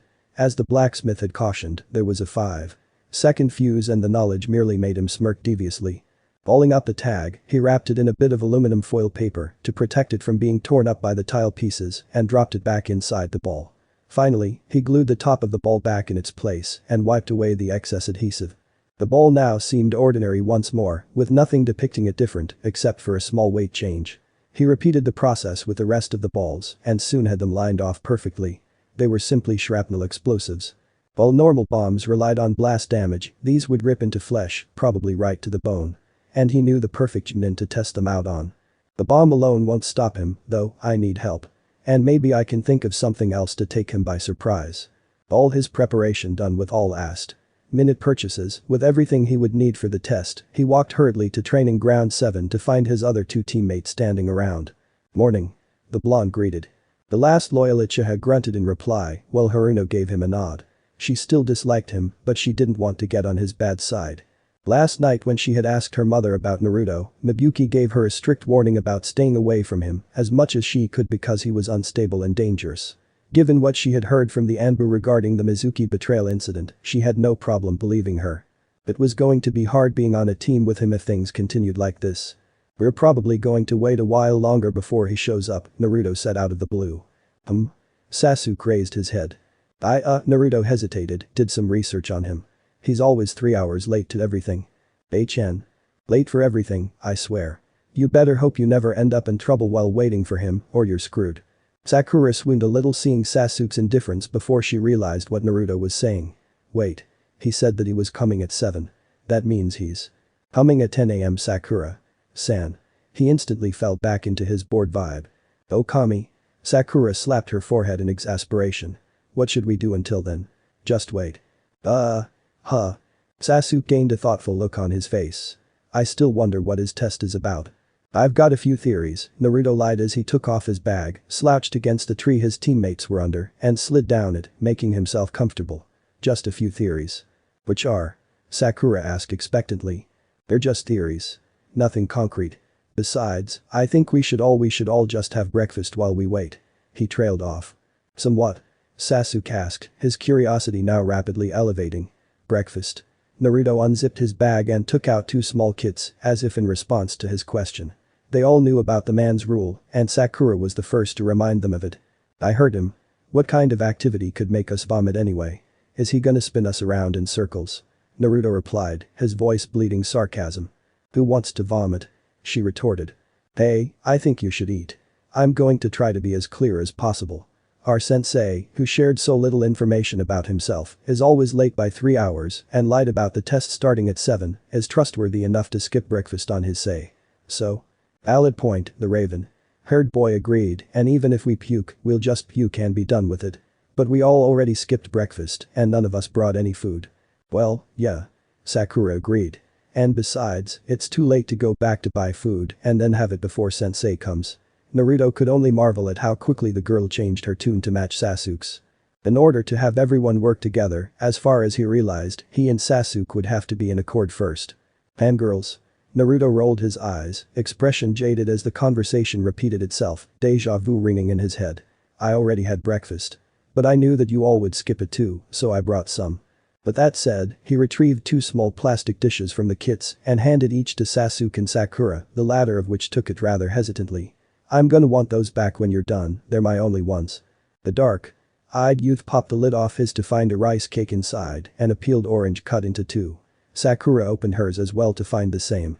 Naruto went on to take out 2 more small clear plastic bags that made his teammates' eyes widen a bit. One had 2 large umeboshi plums and the other had 2 ripe tomatoes. They had no qualms taking these from the blonde and Naruto had to double check his hands to make sure they didn't just catch fire. He laughed at them both before he took out 2 water bottles and set them on the ground. And that's that. Sasuke started eating immediately while Sakura watched and waited as if she expected something bad was about to happen. The Uzumaki noticed before he lifted an eyebrow. Something wrong, Sakura. Poison maybe. The girl caught his tone and shook her head uneasily, it's just that I'm not that hungry after all. Her stomach growled suddenly and audibly like an irascible dog, making her male counterparts shake their heads. Sounds like you are. But you're hesitant. Scared I poisoned it. He taunted. It scared her a bit, enough to make her think that he actually had. No, it's just that. Ha. San told you that I'm dangerous, he interrupted, getting to the heart of the matter, am I right? She was shocked to hear this. How did you? No. I'm not a well-liked person in the village. If everyone was a shade of gray in the village, I would say that the whites like me while the dark shades or black downright hate me. The vast majority have dark shades. Guess what? Your mother is a dark shade. He replied sagely. Why is that? Sasuke asked between mouthfuls. Meh. Probably my pranks I did before I became 10, he said indifferently. Or a creature that craves mass destruction was sealed in me. Anyway, the food is safe. I'm not gonna poison anyone. Besides, I don't need the notoriety. I don't want to give them more reason to give me the stink. He joked lamely. She shrugged before she started eating. When Sasuke was finished, he moved on the orange and pried it open, only to see some kind of white substance inside. Naruto. Yeah? What's the white powder inside the orange? Sakura became alarmed and was about to spit out her food when the blonde sighed, seeing the girl panic. It's glucose. Oh. They finished eating before they moved on to the water. They finished drinking it and felt more comfortable. They were finishing the drags when their Jimin sensei came into being via Shunshin in front of them, startling them a bit. Hello Team 7. Sorry, I'm late. I had to do something important. Naruto cut off. Kakashi didn't hesitate much. Was visiting the memorial stone important? Yes. It was important. Then we can let it slide. Naruto got to his feet and stretched. Do you have to do it every day? Yes, I do. Kakashi realized what he said too late. Naruto turned to his teammates who all shared a nod with each other. Okay. The Uzumaki was fast becoming their spokesman, despite not realizing it. Let's have our test then.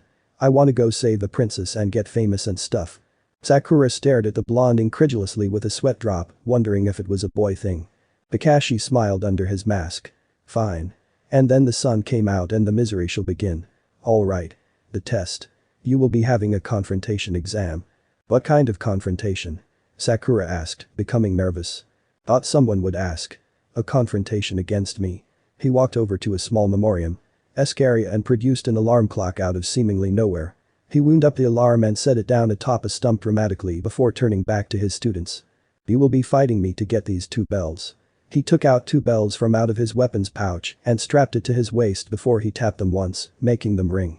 You'll be fighting me to get these bells from me.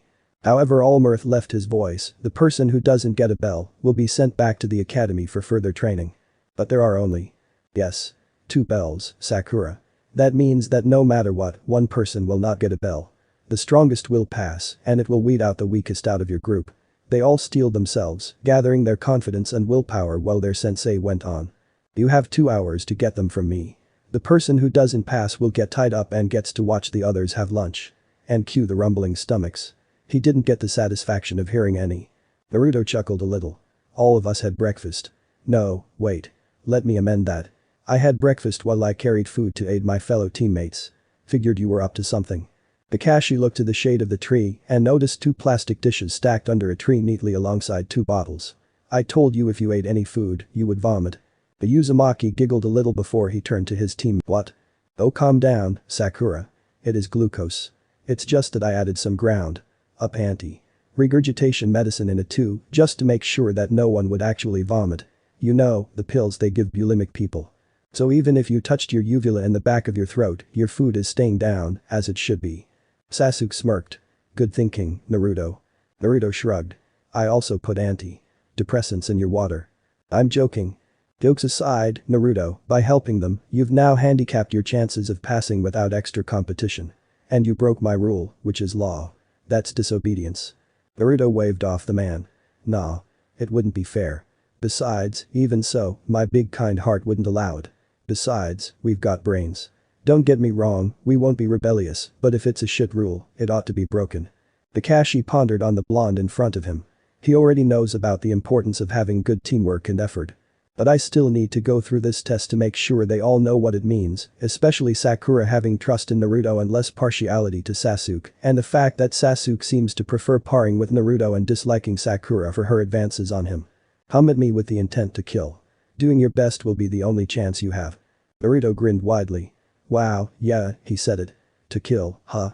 The grin slightly disturbed the Haddock, but he shook it off. Yes. Begin. Sasuke threw down a smoke bomb, and all left the sensei in the smoke.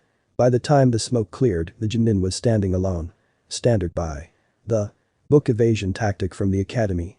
With a great sigh, he took out his worn edition of Icha Icha Paradise.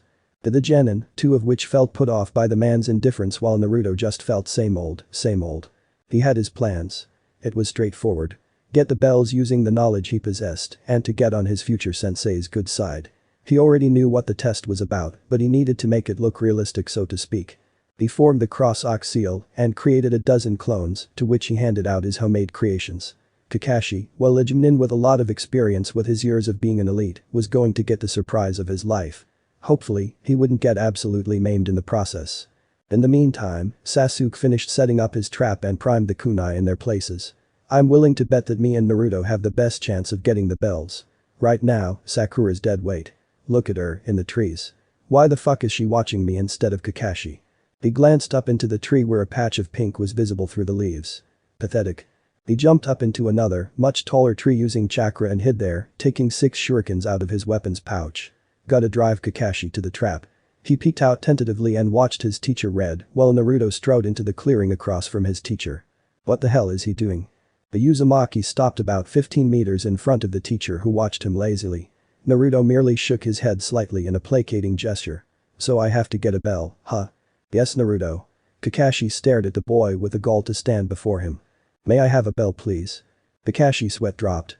No. You can't. The other 2 genin were stumped. He retarded. You didn't say I couldn't ask. Jeez. Anyway, it's time. Time for what? Naruto reached into his pouch dramatically while everyone watched him. To their surprise, he took out a blue rubber ball. I was getting bored just watching you read that book, and I was wondering, wanna juggle it with me? Kakashi was silent, staring at the blonde. Didn't you have any friends who wanted to do this with you? The Junin's mind briefly wandered to his past, reminiscing on Obito, who once asked him to juggle the ball with him, using his feet only. Back then, he merely walked away, but now, he was thinking why not? I'll humor him. He's trying to distract me, I'm sure. Let's see where this goes. Okay. Sure. Naruto dropped it onto the flat of his foot and started juggling it. He kicked it twice into the air, then his forehead before he kicked it over to his sensei. Kakashi hesitated before he caught it on his ankle before kicking it as well. The composition is fine. Weight seems normal for a bowl like this. There's no chakra in it. But then again, I think this is my first time handling a ball. This could be a trick for all I know. Better knock it back over to him. He briefly juggled it before he kicked it to Naruto. What are your friends doing? Spectating? They probably are. They must be thinking I've got no brains. They started to play a little more aggressively, kicking it to each other with more force each time. Naruto bided his time before he kicked it to Kakashi using chakra in his foot. The man didn't notice, but he kicked to him in a likewise manner, using chakra to augment their strength to get the other to miss a pass. Naruto started counting down the timer in his head, thinking of the bomb inside. 4. Naruto juggled it for a second before passing it to him again. 3. The silver-haired man caught it on his chest before letting it fall to his foot before passing it. 2. Naruto caught it but kept his cool, knowing that the time was brief. He kicked to the haddock, trying to not make it look urgent. 1. Kakashi was convinced that this was an ordinary game, but it had to cease. He put in more chakra into his next kick, which would have been more than enough to burst the ball. The millisecond Kakashi's foot struck the ball, the damn thing blew up in a booming explosion. Naruto turned a full 180 degrees and fell flat as pieces of tile flew over his head and a few embedded themselves in his shoes. A full 5 seconds after the explosion ceased, he sat up and pulled them out before standing up. Boy. Kakashi. Sensei. I know you're alive. The hand grabbed his foot from underground. Shinjutsu no Jutsu. Double decapitation suicide technique, he was pulled into the ground, only neck and shoulders remaining above. Kakashi reemerged from the ground 2 feet in front of him, smiling. That was quite devious. You're a dangerous one, you know that. Did it work? Kakashi made a half-and-half gesture. I got away with a kawarimi. But I still got some pieces in my foot and one nearly made it into my family jewels. What was it? Ceramic tiles. Made it myself. Naruto chuckled, despite his situation. I thought that shrapnel would get you. So you said you want to make wise decisions, huh? Let's see you get out of that predicament. There was a low thudding noise heard then, coming closer. It sounded exactly like a bouncing ball, and Kakashi saw that it was exactly like the one that had nearly maimed him. The man refocused on Naruto, who was flexing his muscles inside the hole and broke through. In a few seconds, he was standing outside the hole, covered in dirt. Oh? It was mostly dry dirt. Guess all those push-ups were finally good for something. Kakashi seemed hesitant about the bouncing ball coming towards them. To run would seem cowardly, but to stay would hurt a lot. It bounced closer. He leaped away to what he thought was a safe distance and squinted his visible eye. Naruto caught the ball easily and tossed it from palm to palm, smirking at the haddock. Confused at the fact that Naruto was handling it so well, he raised an eyebrow. All of a sudden, he had the ball, standing in Naruto's place. The boy had substituted himself with him. Kawarimi. Shit. It blew up on his person again while Naruto was laughing. It's frickin' hilarious. The second time? 4th time? Shit. Or would it be the 4th time? This future crap is confusing, sometimes. He spun on his heel and ran away in a sprint when he saw Kakashi reading elsewhere while sitting on a rock, looking bemused. He was no coward, but chances that the team passed without his knowledge were unlikely. Well, that's part 1. Now to get my teammates. He leaped up into the trees, landing on the one in between Sasuke and Sakura. Hey, guys. What do you want, Naruto? And what was that thing? They're my homemade improved explosives. But forget that detail. We're going to have to team up to beat him. I don't need a team. Naruto, on his part, completely expected the Uchiha to say that, and he didn't even need his knowledge of the future for it either. He also knew that Sakura would predictably say, yeah, Sasuke. Kun's an Uchiha. It followed through exactly. Despite it being the same as before, he thought her answer to be especially disappointing. He sighed internally as he made up his mind to let things run their course for a while longer, then he'd return to them. A short 10 minutes later, one of Naruto's clones was slapping Sakura awake in the face, while another clone had to use a kawarimi with Sasuke, who was a victim to the double decapitation suicide technique. Now, they were more compliant and ready to listen. Alright, Sasuke. We're going to fight Kakashi. Sensei and Taijutsu from in front of him and behind him. Keep pressure on him. Sakura and a few of my clones will be throwing kunai from flank positions at Sensei from the side. He's bound to make a mistake at some point. I also have around 3 more clones from behind Kakashi throwing my bombs. That reminds me. Here. He took out 2 balls from his bag and gave 1 each to his teammates. Just focus your chakra into them and they'll explode. 5-second fuse. Use your own discretion about when to use them. Sasuke hefted it in his hand to gauge for its weight, while Sakura seemed hesitant at holding one of the bombs that even had their Junin teacher wary of them. Won't they hurt us? Naruto shook his head. So long as you throw them at him and run like hell, you'll be fine. Just make sure you turn your back to it. You wouldn't want the shrapnel to dig into your face. She paled visibly before she put it away. But the 2 of you are going to fight him up close. Her statement held them, and it provoked the Uzumaki. I know what you're thinking. You think we're gonna take the bells for ourselves, especially since you're supporting us from afar. Frankly, our team sucks. I want all of us to move up, but we're all holding each other back. You don't want to be on a team with me, I don't want to be on a team with you, and Sasuke doesn't want to be on a team with anybody. It's so bad that we'd want to go back to the academy just because we can't be bothered with the dynamic. So worst comes to worst, we can all use the bomb balls to take out the one we don't want to pass. They were silent. Okay, too serious. How about we rock? Paper. Scissors for the bells later, then. They remained silent until Sakura finally broke it. It's an awful world, I think, she said, thinking about Iruka, Mizuki, and Naruto, the wild card who had concerned himself with the welfare of Team 7. She would prefer Sasuke on a team any day, but perhaps Naruto wouldn't be so bad either. I might not make the cut next year, and even if I do, I want good teammates. So if I have to, I'll fight the 2 of you for a bell. That squeezed a smile out of Naruto. Don't worry. If we kill Emo Eye Patch out there, we'll need you to replace him. Alright then, he beckoned, let's go get him, Sasuke. Uzumaki. They both leaped into the clearing, the middle of which stood the confident Junin. Sasuke dashed straight towards him while Naruto flanked the man, running to get behind him and into his blind spot. Kakashi backpedaled a little to try and keep Naruto in view, but retired from the effort to focus on the Uchiha, who was picking up momentum to perform a straight punch.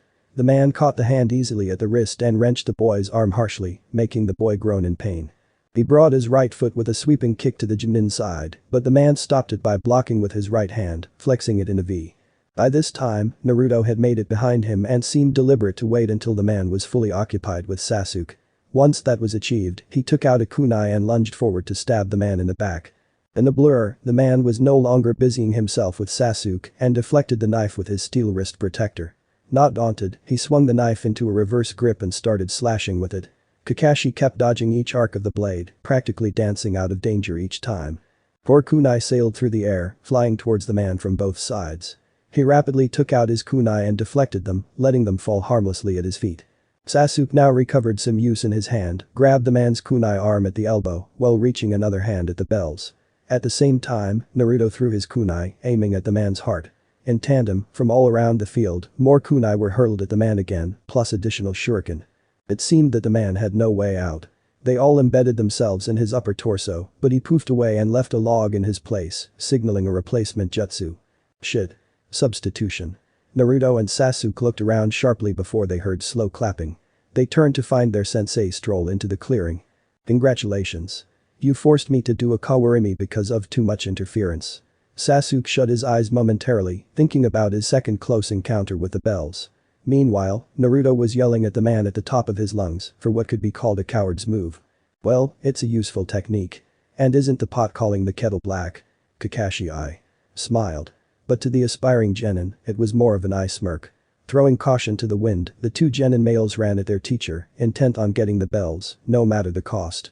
They both engaged in a brief bout into jutsu, but while the boys were on offense, Kakashi was playing strict defense, dodging what he couldn't and deflecting what he couldn't.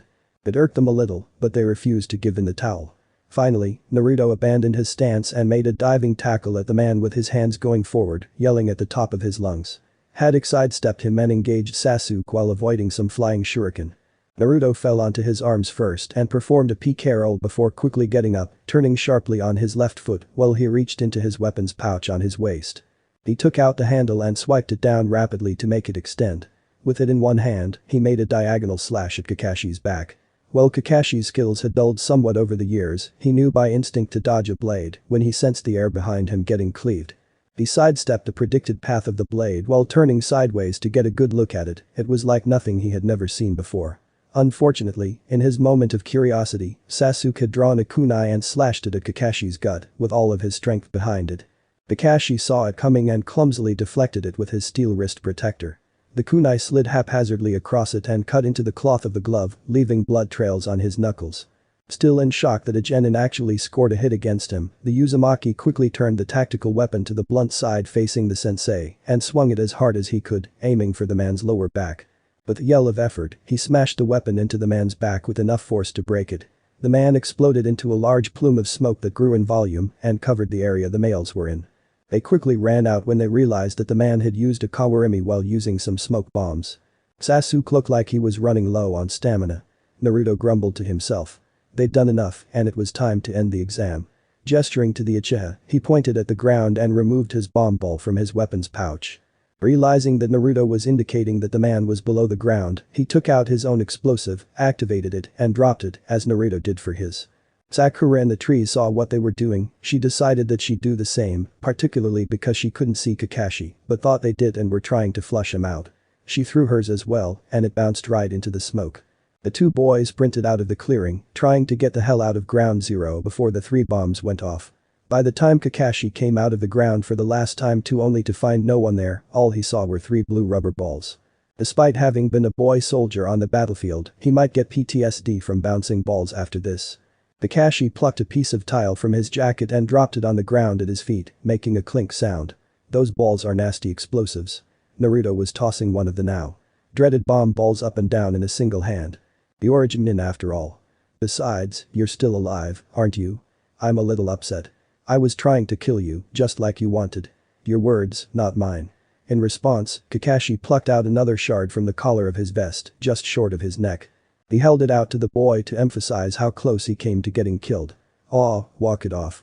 Sasuke and Sakura sat next to each other for the RST time, one giving off a celebratory vibe, the other a smug one. Naruto ST pumped the air in one of his brief moments of emotion. So, good enough to pass, right sensei? You failed to get the bells. So no one passes. He frowned like a thundercloud. Bullshit. This was a team effort. Naruto piped up. We knew that it was because no team can have only 2 genin and 1 Chunin instructor. Besides, even if a genin got a bell, given the proximity of the 2 bells, they would have gotten the second in the same attempt. They would have to share a bell anyhow. Worst comes to worst, we 3 will stay together and get another teacher. How do I sound? He didn't answer. Anyway, on a side note, didn't you say that who gets a bell passes? Kakashi narrowed his visible eye in scrutiny, the other 2 genins were confused. Yes. I did. Well. I guess I pass regardless. He reached into his weapons pouch and retrieved 2 bells. The others looked at them in shock before they looked at Kakashi's waist, noticing the lack of said bells. The boy looked bored again. I cut them off your waist when I dived at you with the kunai. Didn't you notice that you're not making any jingle sounds when you move? The look on the haddock's waist, while priceless, told him that he indeed had. I got the bells, I passed. He walked over to his teammates and handed each of them a bell. Now they're getting bells, they passed too. No one said that I had to hold onto the bells to pass. Your test statement was odd. Sakura and Sasuke weren't sure if that idea was even plausible, but the haddock decided to accept it. They did show evidence of teamwork after all. It was a good sign, and he would be willing to try with them. Alright. You were right. The test was about teamwork in the RST place, and you seem to work together now. Sakura distracting me with throwing weapons, Naruto and Sasuke ting me with taijutsu, but there's one thing I don't understand. What's that? Who threw the ball bomb when you were stuck in the ground? Naruto replied that he had been using clones. And Cage Bunchins were helping Sakura with the throwing weapons, correct? The silver-haired man sighed as he stroked the side of his face. Well, good for you. I couldn't kawarimi very well when I had just gotten out of the ground halfway. You all got very lucky. I knew exactly when you were vulnerable. I knew. And? The Uzumaki raised an eyebrow. You all pass. I christened this squad as Team 7. However, his tone grew serious, all those who abandon the rules are trash. But those who abandon their comrades are worse than trash. I want you all to remember that. You're all unequally partial to each other now, but I'll keep all 3 of you together and see how you grow. We won't let you down, sensei, Sakura said. There was a brief moment of silence that Naruto soon broke. Can I get the food in one of the bentos now? I'm really hungry. Naruto walked around the corner and stood, leaning against the wall. He waited. After idling for a few minutes, he wondered about AM's gambling. Maybe he shouldn't warn her. Nah, my heart's too big. He waited. Gonna be a big scrap today, and Sasuke and Sakura are gonna get hurt today. I should make that clone early. Maybe while Kakashi's signing us out. No, before that. I don't want him to see me making it. Shortly after this, he was out of things to ponder on and grew impatient. Come on, Tora, hurry it up. I've got to get that C-ranked mission today. He waited some more. Finally, after what felt like an eternal version of 10 minutes, a cat with a red ribbon around its neck ran right around the corner and into a cardboard box that had a few holes in it. The cat was running at full tilt and it had no chance to react to the box trap it bounded right into. As soon as it was inside the box, the boy simply shut the lid and hefted the box up to carry it close to his chest. Naruto. He heard in his earpiece, do you have the target? Naruto immediately lifted a finger to the earpiece that kept him in touch with the other members of Team 7. Sheesh, it's only a cat. I got Tora. Let's all just meet up back at the Hokage's office, huh? TCH, you're such a spoilsport, Naruto. Alright, my cute genin, let's all get to the office. As soon as he received Kakashi's confirmation, Naruto turned off his earpiece. He didn't need to hear Sakura's banter with Kakashi going on again for the second time today. One time was bad enough. With both hands underneath the box, he began making his way to the Hokage's tower. It was a bit of a journey, but nothing that couldn't be solved with a brisk walk. Along the way, crowds parted for him as if he were an important official no one wanted to cross, but he knew better. It got a bit worse since the incident, he muttered to himself. No doubt because of me and Gigi's decision to come clean. Tora meowed and scratched at the sides of the box slightly in discomfort. Are you agreeing with me, Tora? He whispered. Meow. I'll look out for you a little. It'll benefit me more in the long term, anyway. This D-rank mission's getting on my nerves, and you won't quit running away from your owner. Balancing the box on one arm, he took a small piece of pre-wrapped salted fish out of his pocket with the other and dropped it in the box. He silently delighted in hearing the cat fuss over the treat. He was walking past the ramen stand now when he heard someone call his name loudly from the establishment. Without even looking back to the caller, he merely yelled back his answer. No. Losses. Don't bet, AM. Nichin. The said person seemed to be satisfied with the answer as they didn't say anything more. To an outside onlooker, the person would probably lift an eyebrow at the lack of any substantial information gained by eavesdropping. Naruto thought it was better that way. He didn't need anyone to even suspect what he could do, what he knew. Without any delay whatsoever, he reached his destination quickly. By some strange chance, all the members of Team 7 arrived at the same time, with nary a passing word to each other. This didn't bother Kakashi any at all. For some reason, the team was closer through the silence than through speech. Naruto's replies were too sarcastic and salty sometimes, Sasuke only spoke when he thought it was necessary, and Sakura had come to understand that she didn't have much say in a team in which she had the least to contribute. Kakashi thought it was worrying. He hoped they would get along better, or he might have to address the issue. The haddock broke out of his musings when he realized that they were now in front of the Sandaime. Mission accomplished, Hokage. Sama. Tora was retrieved. The cage took his pipe from his mouth as he released a puff of the smoke. That's record time, even for your squad, Kakashi. San. Improvement is good. He gestured to his genin. Naruto, the cat. The boy obliged and took out the docile cat of the box. The cat allowed itself to be manhandled and started to purr when Naruto started to stroke it behind the ears and neck. The others were slightly surprised at the scene for by all accounts, Tiger was a bit savage with the other teams, even with Sakura and Sasuke. Alright. The Sandaime quickly sent Sakura to bring the daemon's wife from another room so she could get her cat back. Upon entering, the woman rushed to Naruto, making the cat tense up. Oh. Tora, my darling cat. Naruto turned sideways to the woman, preventing her from taking the cat from him, trying to ignore the cat's claws that were digging into his hands, it wanted to make a break for it. Excuse me, young man. My cat please. Hold on. He stroked the cat a few more times in an effort to calm it. Finally achieving that, he fully turned back to the woman. Good morning. She tapped her foot in slight impatience. Good morning. Does the cat run away from you often? She hesitated briefly. Yes. Why are you asking this? Is the cat trying to get out of my hands? She begrudgingly admitted the fact, and Naruto tried to keep stoic, anything else would get him into trouble. Good woman, bad owner. I could do something about that. He handed the cat to the woman who took it, now confused. The second she grasped the creature, it scratched her hands to get her to let go. As she did, the cat dropped to the ground and climbed up the Uzumaki's pant leg, back into his arms. The cat dislikes your treatment of it. It's fairly obvious. I treat Tora with the best I have to offer. He raised a hand to stop her. Let me stop you right there. That's not what I meant. The whole time, the others in the room were fretting in some degree, hoping that the damned blonde didn't botch things up for Konoha. The Sandaime kept a cool exterior, however. He trusted Naruto to make wise and smart decisions. He had done so thus far, based on various situations both social and combat. Wise for the past month. Worst case scenario, if he spoiled things, Naruto would have to shoulder his own blame and be punished according to what the daemon would think is best. I treat her well. No, you don't. While you clearly lavish it with food and beauty care and whatnot, the cat wants affection and you're not doing it right. He started stroking the cat slowly and gently, making the cat purr audibly. Do you hear her purring?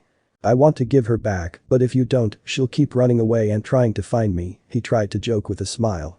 Do as I do. For the next 3 minutes, Naruto lectured her and taught her how to treat the cat. At the end of it all, Tora was snug in her mistress's arms and she was marveling at the fact. Your cat probably won't run away anymore. You're welcome. The woman smiled broadly. Thank you, young man. She walked out, cooing sweet nonsense to the cat. Naruto wondered if he'd made a cat lady out of the woman and shivered. And that's that. Yes. The Sandaime slightly grinned. That takes care of that little issue. Besides, we don't get money for doing missions for Daemon Dono and his wife. We were expected to do it for free.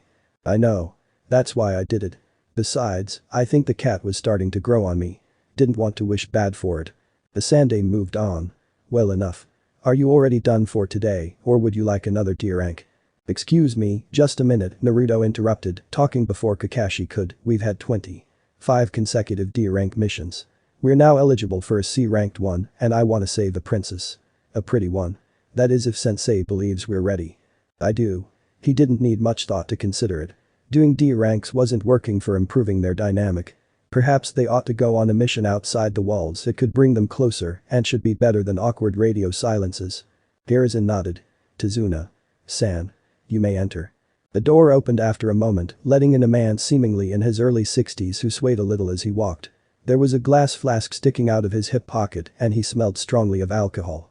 Sakura giggled behind a hand. That's no princess. Good morning, Hokage-sama. So this is the team of ninjas who are escorting me to Wave. Looks like a bunch of brats who don't even know how to wipe their own noses. How are they supposed to protect me? I expected adult ninjas. To his credit, Naruto didn't even look surprised, something that Kakashi took note of. The boy smiled grimly, as if he knew a damaging secret and wouldn't tell. Your lack of confidence in us is acknowledged. If you'd prefer, there is an alternative of you going solo. You could break your bottle over a bandit's head to defend yourself.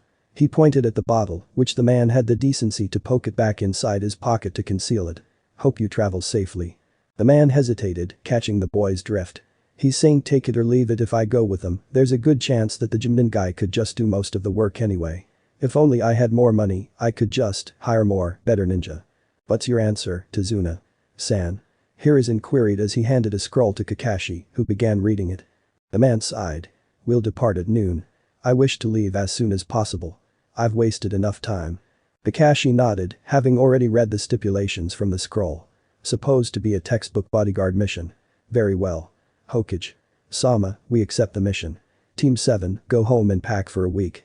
Meet at the main gate at 10 minutes before noon. At 10 minutes before the hour, Naruto dropped from a nearby roof and rolled neatly in a P-carol, right in front of his teammates and charge who had arrived before him. In one of those rare times, Kakashi was early and currently logging their information with the gate guards so they could leave. Show off, Sakura muttered, you didn't have to. It can dissipate 2,400 pounds of force. Rolling comes easy to me and is very useful, even while fighting. Naruto defended, using a fact he'd picked up from a book somewhere. Use less chakra for cushioning. Besides, I think it looks pretty good. Sasuke merely shook his head. HN. His grunt sounded as if he was agreeing with what Naruto said. Or not.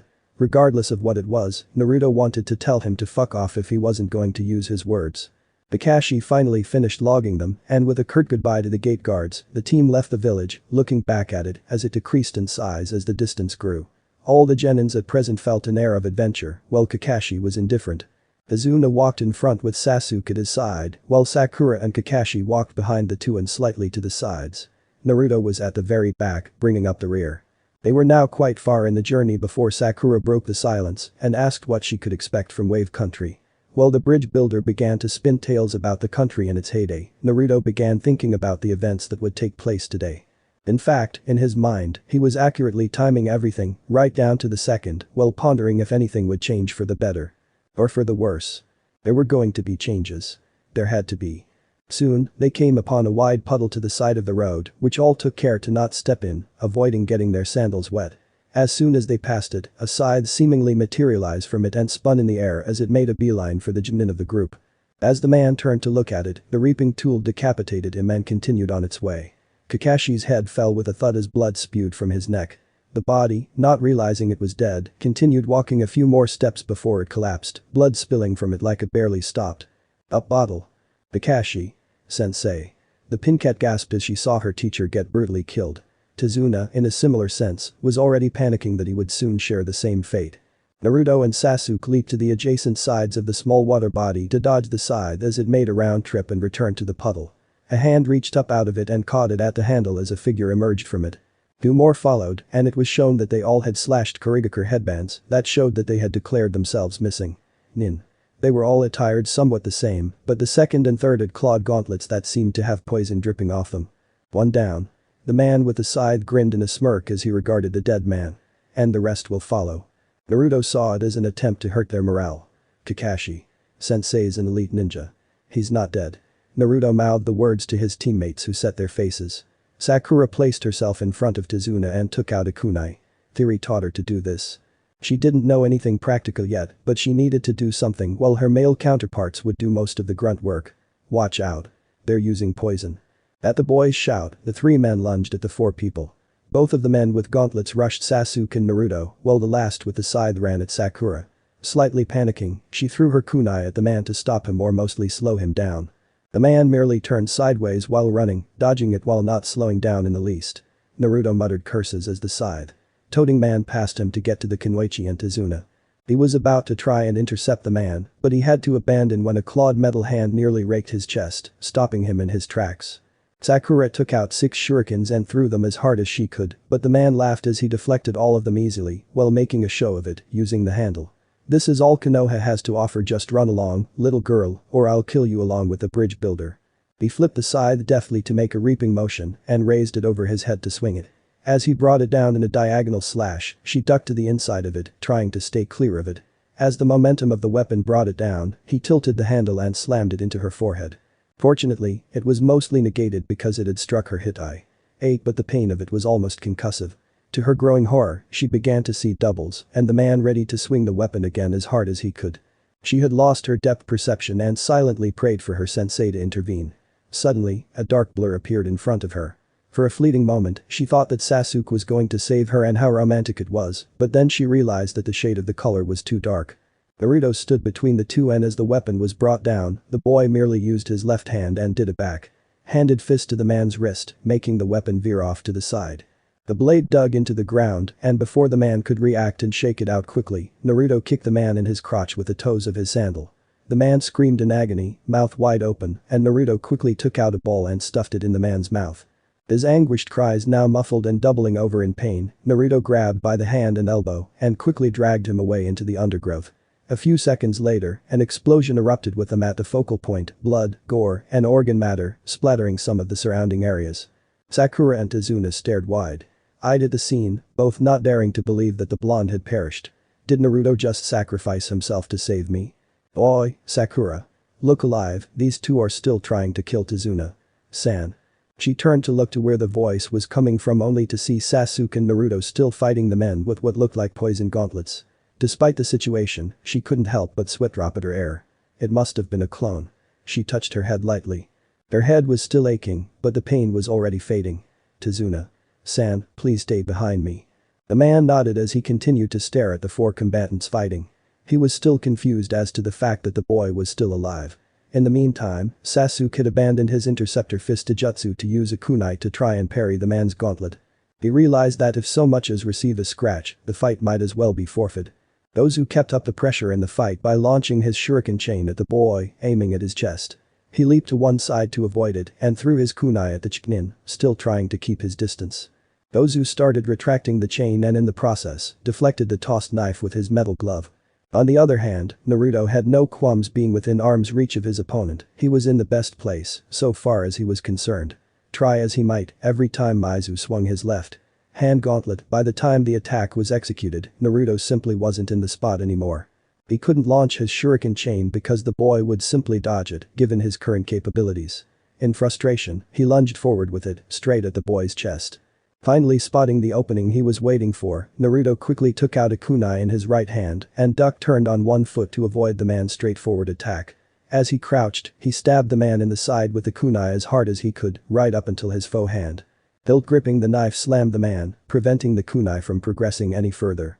The kunai had slid in right between the ribs, and the man could already feel his lungs starting to fill with blood. He stopped, still to decide if he could still live if he abandoned the fight, but his wandering mind was brought back to the battlefield when Naruto pulled out his kunai. The man started bleeding profusely, and Naruto quickly took out his baton blade and swiped it out to release the catch. Before Maizu could react properly, his kneecap got broken. Ah! He fell on his still intact knee and grasped the other, yelling in pain. Without any further hesitation, Naruto, using substantial effort, brought the blunt side down, crashing onto the man's head, feeling the man's head cave in a little with the sound of his skull breaking. The man ceased his screaming and crumpled in a heap on the ground. Gozu saw all the events that had befallen his brother out of the corner of his eye and turned to gaze at his brother's apparent death, unbelieving. Maizu. He ran over to the man and shook his shoulder slightly as if trying to wake him up. Everyone else could only stare at the incensed man, at his shock and Naruto's almost indifference. I know what you would have done to us, who you would have killed. Not Sakura, not Sasuke, not any of us today. That's my choice, my intervention.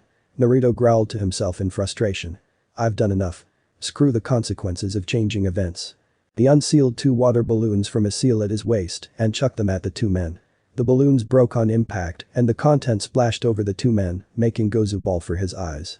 Sakura watched the man scream long and loud before she smelt a mysterious smell in the air. Is that kerosene? The blonde shook his head.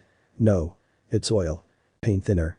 He looked over to Sasuke and gestured over at the 2 men on the ground with his head. There's not really a difference between the 2. The last loyal Uchiha got the hint and smirked. He quickly went through hand seals, ending on Tiger. Pain. Nkakik no Jutsu. Fire release. Great fireball technique. Instead of blowing a projectile fireball, he did a constant stream, and for the rest of his life, all Gozu's world was on fire. His screams soon died down at the same time Kakashi came out, looking at the mostly disheveled genin. Whoa, my cute little genin are getting carried away with murder. Don't you think you've gone overboard? That's not murder, it was mostly self-defense, Sasuke argued. They were out to kill us. And if things were different, they basically killed you first. We retaliated. The man in the fire screamed again before going silent for the last time. We might have gone overboard, but it's not murder, Naruto said, as if they hadn't been interrupted by the man's dying woes. Sakura looked at Kakashi's body, only to find a log with a small piece of it cut off at the top. Kakashi. Sensei, why didn't you help us? What if Naruto hadn't helped me? I would have stepped in. I just wanted you all to get some first-hand experience in this line of work. Besides, all of you performed well, using all of your capabilities. The pincat at the moment felt little more than dead weight, but her gymnin teacher said helped her with her esteem a little. She shrugged it off and turned to the blonde. Naruto, thanks for saving me just now. But why do you carry paint thinner with you? I carry lots of things. I also have regular water balloons, essence of pepper mixed in water, dirt, and so on. I never know when I need stuff like this. Like starting a fire, blinding people, things like that.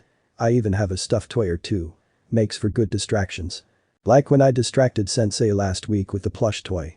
The distraction only lasted for a second. Kakashi defended. Still made you look the other way. Elite ninja, they call you. Maybe I'll get to be Hokage pretty young at this rate. Sounds more like household items to me. Sasuke butted in. To which Naruto argued that they were cheap and effective. Izuna trembled at the sight of the 2 men burning, their charred corpses now visible in the dying flames. These are kids, they're making light of what they just did. He turned to the team, only to see them staring at him. What's wrong? Kakashi was the one to reply. The one with the scythe said he was out to kill you. He was going to kill you and threatened to kill Sakura as well.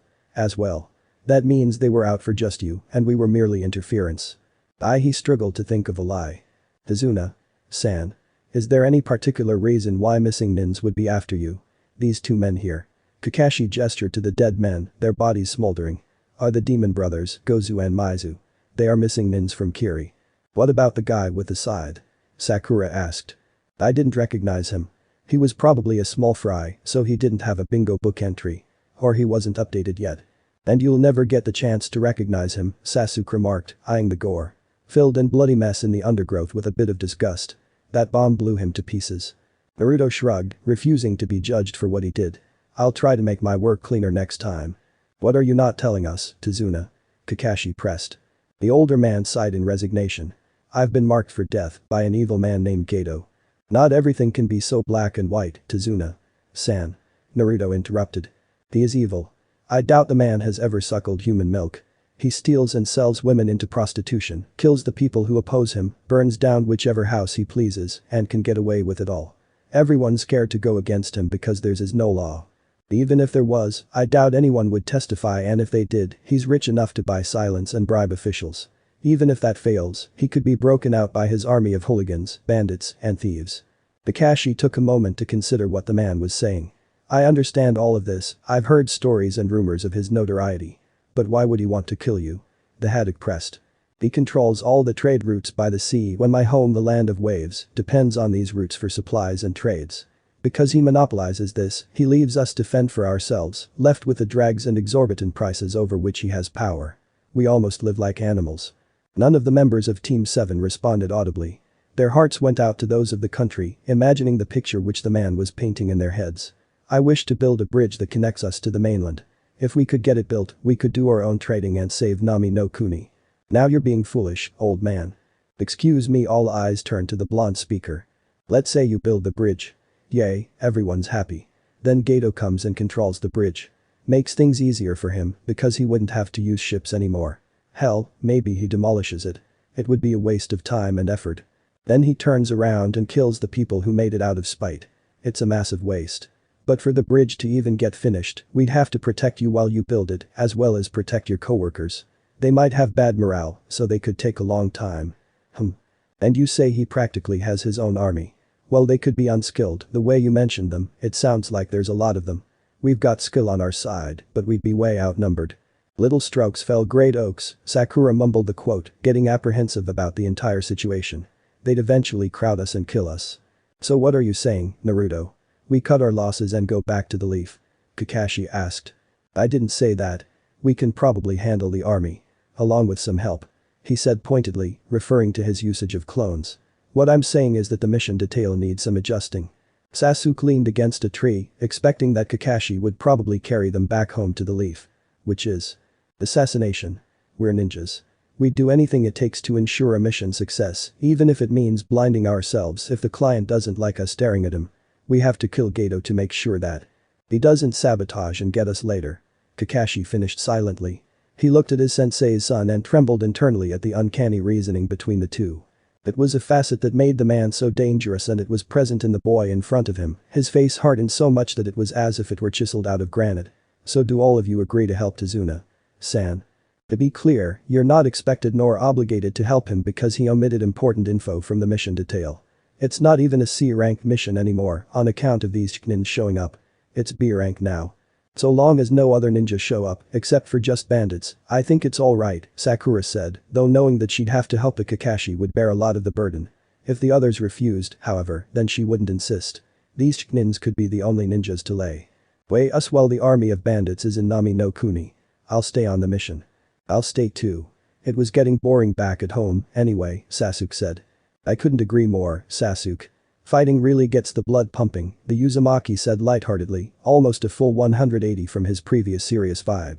He created 6 shadow clones and gave them orders to clean up while the group went on in their journey. They were all silent, but Kakashi was perhaps the most thoughtful. That's another incident when Naruto was fully prepared to deal with. I don't expect a genin to sense anyone from that puddle of water, much less prepared to act. He saved Sakura with a clone I sensed following us shortly after we left the gates. He must have created it then. How and why would he do that unless he predicted trouble that he himself couldn't intervene in? Was he just being cautious, or can Naruto predict the future? He discreetly glanced at the boy. He's never been wrong in a choice unless I noticed it deliberate. He knows how to fight me in advance. He also seems to enjoy finishing other people's sentences. Anyone can do those things with talent and practice. Maybe even a lucky streak, but Naruto needs some observing. After all, look at how he profiled himself when the team was formed. Maybe I'll ask him when the time's right. I don't even know if I'm hoping if I'm wrong. Sakura was also lost in thought. He saved me. San must have been wrong about him cause he's never done anything wrong, at least, not that I know of. He's always looking out for me and Sasuke.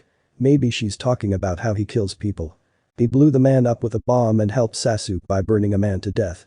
He even said he likes fighting. He did say he was bored at home. She tapped her head testily. All the pain from earlier was gone and she was grateful. I've never heard of a ninja who doesn't kill.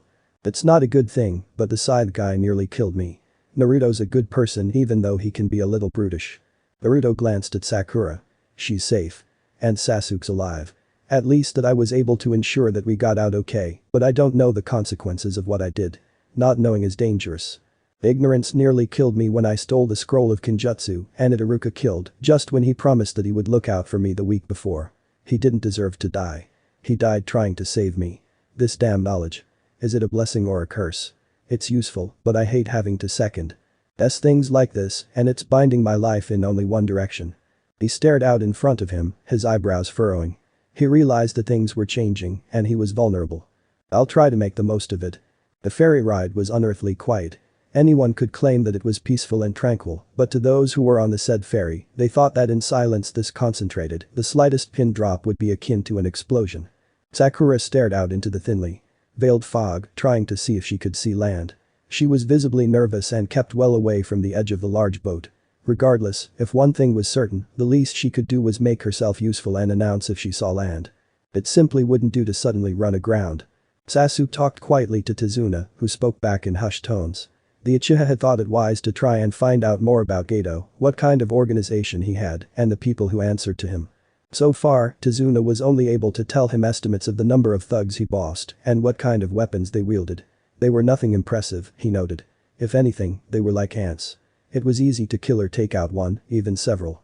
But there was an obvious reason why people didn't go around disturbing anthills. Kakashi continued to read his worded smut and continued to steal glances over the book at his most intriguing charge, Naruto. The boy was seated on a wooden bench nailed to the floor of the boat and napped with his head in his lap. The Uzumaki seemed contented with his current situation, and by Kakashi's reasoning, resting was a good idea. Who knew when they would get another chance to do so? Besides, it invigorated the mind as well as the body. But that was not the most interesting issue. For the past 2 hours since the fight with the 3X Miss Nin, he started to suspect that Naruto was able to see into the future, or at the very least, was able to predict it. The lad had done some interesting things, said some interesting things, and now. If he was right, what was he supposed to do about it?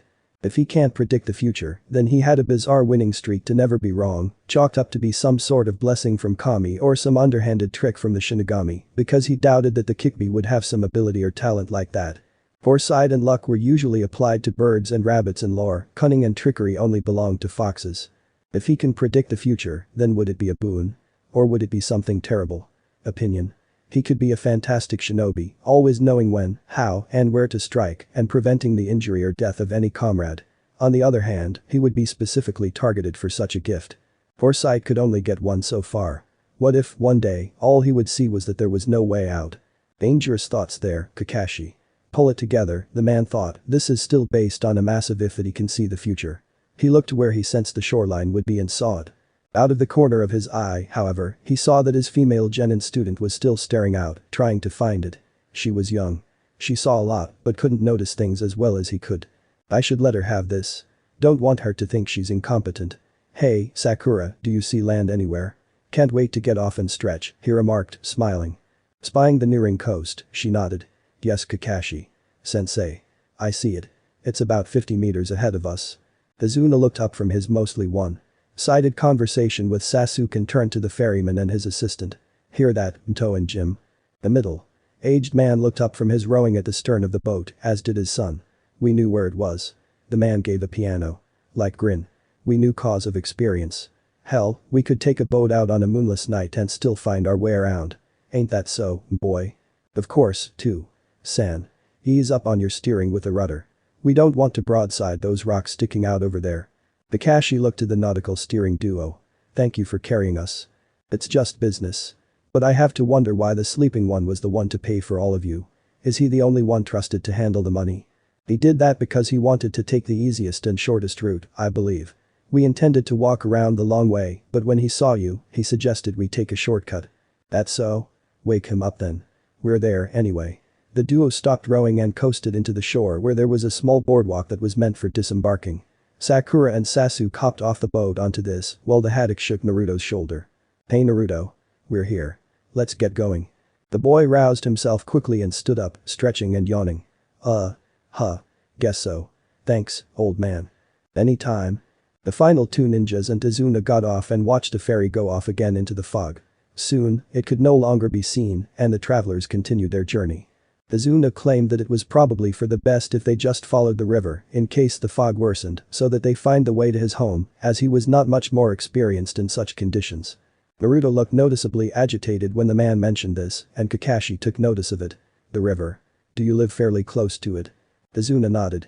It runs close to the town I live in. If we follow it, getting home is a sure thing. After all, it runs to the sea. There's no other way. Well, if you would rather travel far out of the way while tripping over your own feet, then sure. Kakashi looked between the two, wondering why Naruto didn't like the idea of the river. It was as if he wanted to avoid it. If this is related to him having foresight and wishing to avoid the river, then I need to accept the fact that danger is lurking close to this water body. I could just say we try to avoid it, but it would create some sort of suspicion with the others, like why would we avoid taking an easy alternative? But if he can't predict the future, then it would be a waste, as not everyone can see through the fog as well as I, going merely by the groundless paranoia of one student. But he was getting a feeling. Something felt off. War times taught him to trust his gut. Very possibly, there was danger ahead. They continued walking by the river, and Kakashi was torn between his decisions. A shot in the dark. A big gamble. If he's right and we're making a mistake, then I would be confirming that he has foresight. He's just a genin, and he's got no skill or training to be the way he is now. Confirmation. To what gain? To some unwanted danger. If not, we'll be safe, and he can't predict the future, or at least not 100% accurately. He came to a decision. We'll follow the river. I'll take point, Izuna. San in the center, Sakura and Sasuke to the sides and Naruto bring up the rear. Yes, sensei. Naruto seemed extremely reluctant and Sasuke noticed. What's the matter, scared of some water? Don't be stupid. It's just I just got a feeling. That's all. What is it, boy? Izuna asked, now being put on edge. Premonition or something. Kakashi tried to keep the peace and nerves calm. Now. We'll be fine. There he goes again. He's giving voice to his fears. Am I making the right choice? Sure we will. Some sarcasm leaked into his voice. They continued walking for another 10 minutes, the fog starting to increase in density. All of a sudden Kakashi heard the sound of something cleaving the air heading towards them. He had practically been raised on the battlefield to recognize what that meant. Everyone hit the ground. The genin were mostly caught off guard, but to some extent they complied instantly along with their sensei. Izuna, however, was not prepared for such an event. He remained standing. Naruto was crouching on the balls of his feet and grasped the man's ankles and savagely pulled on them towards him. The deed made the man fall flat to his chest and face painfully. The massive cleaver that made its entry out of the fog passed over them all who were lying down, but Naruto, who was crouching, was fortunate enough to only lose a few hairs off the top of his head. The massive blade cut into the tree behind them and a man appeared on top of it. Naruto spun halfway and stood, as did the others. Now, it was he who was at the front and his sensei at the back, facing a tall man who wore bandages over the lower half of his face that came around his neck as well, akin to a scarf. He was shirtless, but he wore arm warmers and a belt over his chest along with fairly baggy pants with a Kiri-style striped pattern. Hey, you. The man who was scrutinizing the group in general focused most of his attention on the golden-haired boy. Do you know what the fuck you just did? No one, and I mean no one, is supposed to touch a single hair on my head except me. HMPH. Tall talking brat. Do you know who I am? Kakashi stepped to the fore while ushering Naruto to the side. Momochi's abuser. All eyes turned to the blonde again who had announced the name at the same time as Kakashi. The silver-haired man noted that Naruto's reluctance to come this way and his knowing the man's identity had to be good proof that Naruto knew the future. However, the moment was a bit spoilt due to what he yelled next. Yeah. You. Momochi's abuser. The prick who cut my hair. Do you think I normally look this good without effort? Tell you what, brat, how about I use Kubikurum to take some more off the top, the man said with complete seriousness, hinting that he was going to behead him if he didn't keep quiet. Not wishing to anger the man unnecessarily, Kakashi decided to talk down the man. What's your business with us? We've got no quarrel with you or Kurigakure in general. Oh, but I do. He allowed himself to drop off his sword and with the greatest of ease and took the blade out of the tree by the handle and pointed it at them, holding it completely straight. My business is to kill the bridge builder and anyone who gets in my way. Overly dramatic, isn't it? The blonde genin's teammate sweat. Dropped despite the mess they were now in, and Zabuza growled. Nonetheless, Sharingan no Kakashi, just leave Tazuna where he is and I won't have to kill the lot of you. Sharingan no Kakashi? He's no Uchiha. How does he have that moniker? Sasuke mused. That's bullshit, Naruto said, all mirth having now left his voice. He was now as serious as a judge, knowing your background, you'd kill our sensei, even if we did just hand over the bridge builder. Knowing his moniker, you knew of his bingo book entry and you'd kill him just for the extra money, along with fulfilling your original duty as Gato's lackey. What? Oh, don't act surprised. But there's one thing that you should know. And what's that? Kakashi looked to his genin, doubts and confirmation starting to grow. He discreetly lifted his headband and revealed a red Sharingan eye with 3 Tomo, while the boy continued speaking. You lose. I've won before and I'll do it again. He yelled while grinning, cracking his fingers very audibly. His gaze leveled with the man's own, neither giving any ground nor showing weakness. Zabuza soon began to chuckle. Weird way to keep up his morale. The others are nervous, but he isn't. Brat, you must be fucking crazy. But if you're not, then you're not far. This is the first time I've seen the likes of you, and there's only one person I've ever fought and lost. The fog grew thicker as it swirled in from the river close by. And you're not him. Naruto said nothing. The fog began to grow thicker than ever before, and killing intent washed over the group as the X missed. Nin started to speak, his voice eerily cast all around without a central point. There are 8 vital points. Shut the fuck up and get on with it. No one wants to hear your monologue. Naruto interrupted, frowning like a bull. Kakashi decided that Naruto was getting to be too much of a liability and needed to stop talking. He needed to be able to hear Zabuza stalking them, but the man was a master of the silent killing. That's right. Focus on me first. Forget about Tazuna.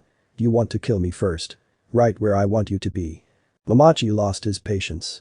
Like an unearthly specter, he was behind Naruto and Kakashi and already swinging his massive sword at waist height. Kakashi spun around when he sensed the sword and was already leaping away. Somehow, in the back of his mind, he trusted Naruto to have some trick up his sleeve. He hoped so. He really hoped so. Naruto leaned back suddenly while turning sharply one foot. He did it both simultaneously, and by the time his back was almost on the ground, he was fully turned and was sending a driving toe kick to Zabuza's fingers gripping the hilt. He successfully ducked the massive sword and in the process, by kicking his hand, the man lost gripping on the massive sword and it swung off into the fog, making a loud noise wherever it had landed. What do you call a swordsman of the mist without his legendary sword? Naruto asked while rolling backward with his elbow over his head and back to his feet. He stared unflinchingly at the man's rage-filled eyes. Do you call him a moron? The man growled and in a blur, sent a powerful right hook at the boy's jaw which Naruto avoided easily.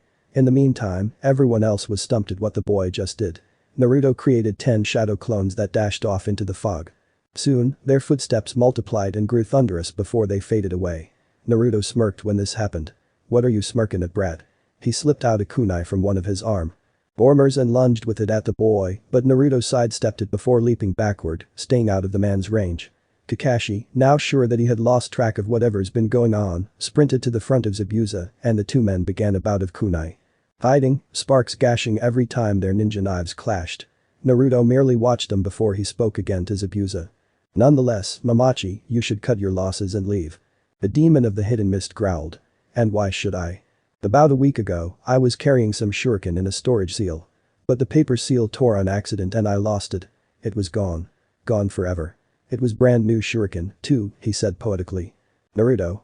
This is not the time. Kakashi yelled. Hear me out. So each of my 10 clones created 4 more and there are now 50 of them running around. What's your point, you little fuck? Tard.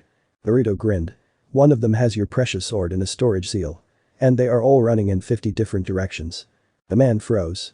In his air, Kakashi's kunai slipped past his and sliced into his arm, drawing blood instantly. Zabuza quickly jumped back to the river and stood on it, awing the 2 still. Watching Genin. Kakashi looked at Naruto out of the corner of his eye. That's good, Naruto. Have them destroy the sword. He started releasing some of his chakra to disperse most of the effects of the fog so they could see more clearly. Naruto folded his arms, hemming and hawing. Well, the thing is I don't want to do that. I can if I have to. But I think I want it. It looks expensive and I could use the money. I'm getting kinda tired of fighting with household supplies, honestly. If you had us going on better. Paying missions instead of finding that damn cat and cleaning up park rubbish, I wouldn't be second. Guessing this bullshit now.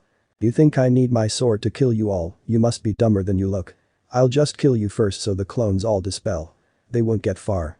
He started going through hand seals in a movement so fast it looked like one. Suiton. Jusei. Water release. Gunshot. He spat large globs of water that propelled through the air at high speed, mostly centered on Naruto. The boy dodged them all by stretching, as if he were limbering up for a long exercise. He did a jumping jack to hop over one, tilted his neck to turn his head to avoid another. Soon, he ducked another to the chest by bending at the waist and touched his toes. Zabuza grew angrier and made a 5-gunshot volley, certain that the boy couldn't avoid it. Naruto saw something interesting on the ground a few feet away and walked over to pick it up, completely evading the jutsu in his casual manner. Oh look. A rim coin. You gotta save one to earn one. He gazed over to where Zabuza was stewing in anger. Well shit. Did I miss something important? Wasn't paying attention, you know. Sorry. Zabuza looked at the area behind the blonde and surveyed the destruction his jutsu had caused, denting trees and rocks and gouging out dirt. The man completely lost it. Needless to say, Tazuna mustered up the nerve to cover Sakura's ears when the long stream of curses spewed out of the man's mouth. Zabuza, having vented his frustration and now worried for his sword's whereabouts, went through more hand seals. Kakashi started going through them as well. After what seemed a long moment, both called out their technique. Suiton. Surikten no Jutsu. Suiton. Surikten no Jutsu.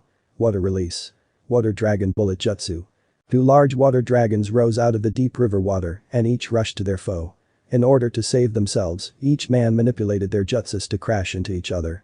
They both exploded into large deluges of water that threatened to wash away the others. They all felt to maintain a low center of gravity to remain where they were, but they were all ignored.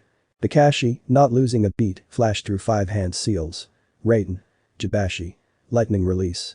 Electromagnetic murder. Electricity arsed from his hand and channeled to the river where Zabuza was still standing. The man, seeing where this was going, leaped off the river to a tree and noted the man's usage of lightning release. I'm severely outclassed right now. I've lost Kubikurubj and had accuses Raiden. I wonder where Haku is. He eyed Tazuna, still trying to get up off the wet ground. He remembered his original objective and chucked the kunai at insane speeds while resorting to using Jusei to keep Kakashi occupied.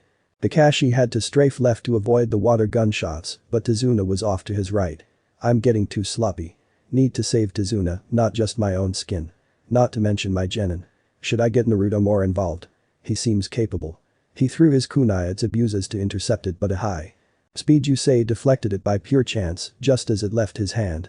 The ninja knife fell harmlessly to the ground, leaving the bridge builder to gawk at the kunai heading for him. Sasuke steeled himself and stepped in front of the middle-aged man and deflected the kunai to the side with his own. The action made Tazuna and Kakashi sigh in relief, but it made the Nukenin from Kiri fume. He formed a dog hand seal and created 10 water clones, and all of them rushed the travelers. Naruto quickly unsealed what looked like 2 large cast iron mugs and held them by the handle. The top part was covered in what looked like black plastic bags as a film. On my way, sensei. Watch me end this, Dadabeo. 6 of the water clones headed for him, 3 for Kakashi and 1 for Tazuna. Sasuke easily took care of his with a fireball after it got occupied with countering some shuriken Sakura had thrown.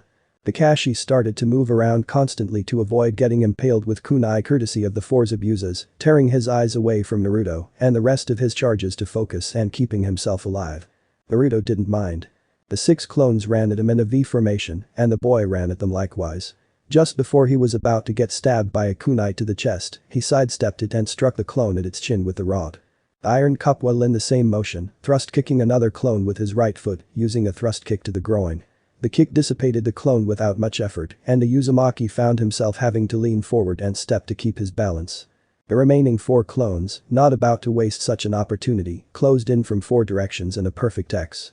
Sakura gasped as she saw Naruto get stabbed from 4 places, but instead of blood splattering, he poofed away into smoke, revealing nothing but a small blue ball that bounced on the ground briefly. The Zabuza clones stared at the object before they were blown and ripped apart by a tile. Shrapnel explosion. On reflex, the 2 genin raised their hands over their faces. Substitution. Classic Naruto. Sakura thought. He's never where you want him to be. Sasuke started entertaining the idea of getting more involved in the fight, but he believed he would only get in the way. But no way was he just going to just sit around on the sidelines doing nothing other than just watch. He went through several hand seals, ending on Tiger before bringing his hand to his mouth. Kaiten. Nkakik no Jutsu. Fire release. Great fireball technique. He blew a large projectile fireball aimed at where Zabuza and Kakashi and the water clones were fighting. While it traveled, Naruto appeared by jumping out of a nearby tree and started running in the shadow of the fireball. He was a mere 4 feet away behind it and he kept up the same distance as it made its way to the men. What is he doing? Tazuna wondered. The two genin were stumped as they watched the spectacle. The fireball was noticed by the men and each leaped away from the other to avoid it. The two water clones who had their backs turned to the fireball in their previous efforts to flank the copy ninja were destroyed and as the third dodged it, Naruto decked it in the neck with his left cup while tossing the right one to Kakashi, ordering him to catch it. Befuddled, he caught it in his left hand as his right one was gripping a kunai. What is this? The silver-haired man yelled. The boy continued running past before he angled a foot in front of him and skidded on the ground to a stop before joining his sensei's side. The boy didn't say anything but glanced to his own cup repeatedly. Kakashi took the hint and saw what looked like instructions engraved on his. 1. Channel chakra. 2. Point after 4 seconds and hold on tight. 3. Have a nice day. The man was stumped at what it meant until he saw what looked like a small arrow that ran along the side that pointed at the opening of the cup where the film was. Come to think of it, it sounded like something was rattling inside. What the hell happens after 4 seconds? Leave it to him to confuse enemies should he go up against them with these gadgets of his. Wait 4 seconds. Tags are 5 seconds. Must be an explosive tag inside or something. But why the hell would I hold onto it? It'll kill me, least of all, take my hand off. The man mused, now alarmed. Naruto. He stared at Zabuza while whispering to the boy next to him. What? Hold on to it, the boy interrupted grimly. You attack first with yours and I'll finish him with mine. He can't block it. He whispered back through clenched teeth to ensure that the mist. Nin didn't catch on. Go back to the others, Naruto, he said calmly. Trust me. The man hesitated. Did he trust the boy beside him? Dare he trust him? He thought of it earlier. The boy was extraordinary and capable. Naruto regularly took him by surprise and he seemed like he was handling Zabuza and his tactics without much effort. All right. I'm first then. Stand back. He nodded to Naruto before he dashed off to engage Zabuza with his right kunai, with the man, most enthusiastically, agreed to by trying to stab the man in the chest with his. The clash came incredibly easy to the Haddock.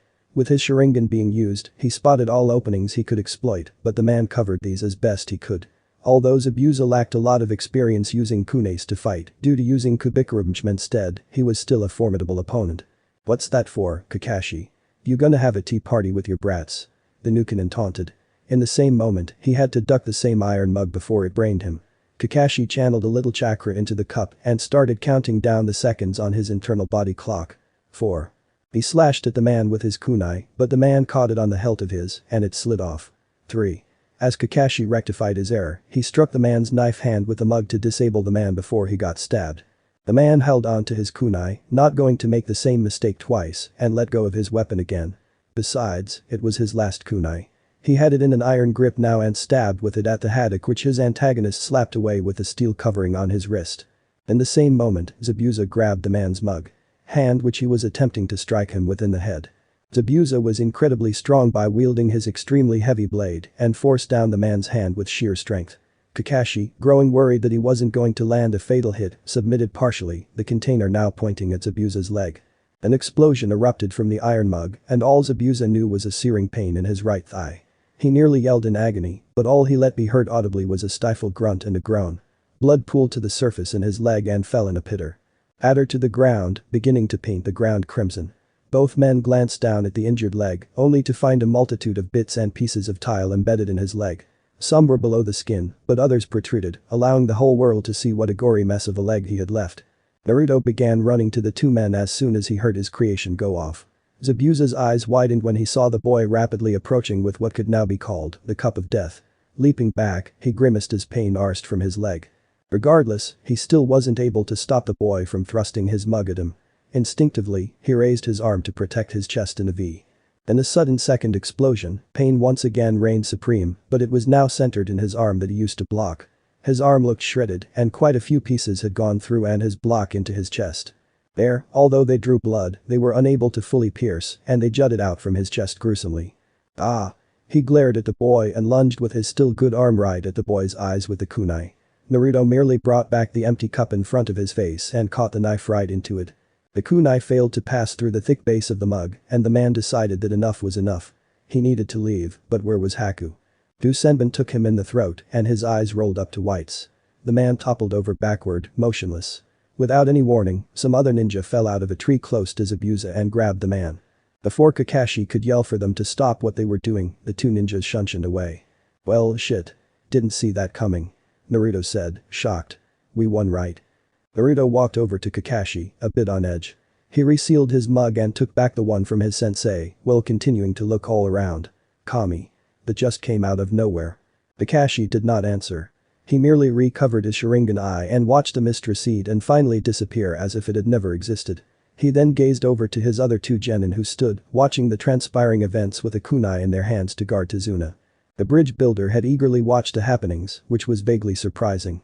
It was probably because Team 7 proved themselves able to protect him. The man excused himself from behind the genin and ran as a man of his stature could over to the two males who had fought Zabuza. You two were amazing. You beat him. Naruto couldn't help but smile as well. Yeah. We were pretty awesome, right Kakashi-sensei? Said teacher was lost in his thoughts. His visible eye looked over the entire area of the battlefield. Only two things stood out in his mind. 1. Naruto having foresight. Second, why did someone throw senbon needles at the Nukanin's neck and immediately flee with the body? That was a hunter nin, wasn't it? If that were the case, then Zabuza was as good as dead then, wasn't he? It's been a trying day. Let's just get Tazuna-san to his house, then figure out our next move, the Haddock suggested. Tazuna-san, do we still need to follow the river seeing that there is no longer a mist? And no, the man stammered, thinking it through. Just follow me. There's a shortcut, a foot-beaten path close by, I think. We should be at my home in maybe 15 or 20 minutes, whereas the river was 40. Good. Lead the way please. I'll walk alongside this time. Sasuke, bring up the rear. Naruto and Sakura will walk just behind the client and I. Yes, sensei. Let's get moving, then. They started walking briskly, eager to just get to the home. Sasuke and Sakura kept eyeing Naruto's waist, where he had seals done in on his pants and on fabrics that hung from his belt. They were intrigued by yet another of his eccentric weapons as he had fancied them, now eager to find out if he had any more. Naruto, what kind of weapon was that? The bomb ball, Sakura. No. That mug thing. Oh. I call it a mugshot. Or shotmug. Couldn't find anything else to name it. I'm partial to mugshot. I think something called a shotmug ought to be bigger. He laughed to himself at this, but it only worried Sakura, who couldn't even imagine what a bigger version could do. Probably tear a man in half. I'm going to be frank, Naruto. Kakashi commented, I panicked when that thing went off in my hands. It's like holding a bomb. Naruto shrugged. It is a bomb, but it's going off in one direction. To be fair, I panic every time I use it too, sensei. Wasn't this the first time you're using it, Naruto? Sasuke queried. This is the first I've seen it. I had to test it, didn't I? The silver-haired man paled under his mask. How come you haven't lost an armor more? I got it right the first time. Lucky me. It's things right the first time. Something like that. I've got to ask him. Although the second ninja that popped up surprised him, I think he has some sort of foresight ability. I'll just wait until we're in private. If he is or does, the last thing I want is this getting out. How did you figure out the workings for that? It's kinda easy, sensei. I just got Mr. Higurashi to superheat one regular metal tumbler and fit it inside the mug for extra strength and durability. The cups are then fused together. Then inside that, I put in a D-rank explosive tag, balled up and glued to the bottom of the inside. It has to stay there, cause if it jiggles around and goes to the top of the mug, well. We get the idea. Then I put in some ceramic tile, bagged up in some plastic and placed on top. Then I cover the top of the mug with some fabric to keep everything inside. But it was a black plastic taped to the top. That's taped over the fabric. That's for cunning. You know, in case you can just fool someone that the cup is empty. Or maybe has dark liquid inside. You never know. If they tried to drink from that, it would blow a man's head off. Tazuna cried in mortification. The boy shrugged. I don't recommend using this weapon for clean kills. Could be fine if you want to paint a wall behind someone red. Sakura quickly caught on to what he was saying. Ugh. Leave it to you to find a way to kill someone like that. You're going to have to kill eventually, Sakura. I don't like it, but the world sucks. I've learned that killing isn't a good thing, but it's necessary sometimes. It's supposed to take the banes out of society or end someone's pain. So the Hokage said. It made sense. The weapon had piqued the Uchiha's interest. Maybe something like this could take Itachi by surprise. If Naruto continues to excel at making these far-fetched gadgets of his, there's no chance that he would have experienced or seen it before. Anyway, Tazuna said suddenly. We're here in the village. Home sweet home. Finally. They all stared at the village that at the very least was described by what Naruto said next. Uh-huh. Dump sweet dump. Naruto. See and blind, hear and deaf. Have some tact. Sakura exclaimed. No, no. He's right. At least now you see what I want to do and why. Tazuna stated. Let's keep moving. My house isn't far now. Needless to say, in 5 minutes, they had arrived at Tazuna's quaint home. The man opened the door and let them inside, and each of them took off their footwear at the doorway, depositing them in a beer crate. As if on cue, Tazuna's daughter entered the room from another, wielding a broom. Oh. I nearly thought that it was a thief again. She exclaimed, anxiously sighing. Only I, Musum. This is the team of ninja that I went to the leaf to hire. More like bamboozle, Sakura muttered under her breath. Naruto strode forward.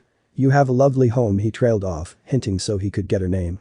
Kakashi was almost expecting the boy to already know her name, but reprimanded himself that it would have been a stupid probability. Furthermore, even if he did, he wouldn't make such a mistake that he couldn't possibly explain away. The woman smiled as she put her broom back in a corner. My name is Tsunami. Tsunami-san. My name's Naruto, this guy here's Sasuke and she's Sakura. A pleasure to meet you. Likewise. What about sensei? Doesn't he get an introduction too? The pincat frowned. He went back out again. Didn't you see him leave? She blushed a little in embarrassment. No, she stammered. It was now Naruto's turn to frown. He had thought it obvious. Was the girl that far behind in her observation skills and all-around ninja capabilities? He thought that something had to be done about her. He'd leave that for later. I'm going to find him. The blonde put on his sandals again and went outside, leaving the others inside to converse quietly among themselves. Immediately, Tazuna began regaling his tale about how the ninja fought each other, particularly focused on Naruto taking on people more dangerous than he. The boy walked outside, inhaling deeply. The wind blowing in from the sea had a pungent aroma that seemed to relax him. His nerves had been badly disheveled ever since that ninja took down Zabuza. He had never been that startled for 3 years, not counting Mizuki's betrayal and Iruka's murder. There wasn't much that could surprise him, but that came completely out of nowhere. Wait a minute. He started analyzing all the battle details before he realized that there was a new memory. Did someone kill one of my clones? Or did the clone trip or something? Out of 50 clones, one was destroyed and it was the one heading for Konoha, the very same with Zabuza's sword in the storage seal. Shit. Naruto yelled. Shit, shit, shit. He stomped with each word shouted, punctuating it clearly in the dirt. What the hell? Are you kidding me? Easy there, Naruto. He looked around wildly before he settled when he saw his teacher sitting on a tree branch. Oh. With a mental command, he dispersed the other decoys, since there wasn't any other use to them. Hey sensei.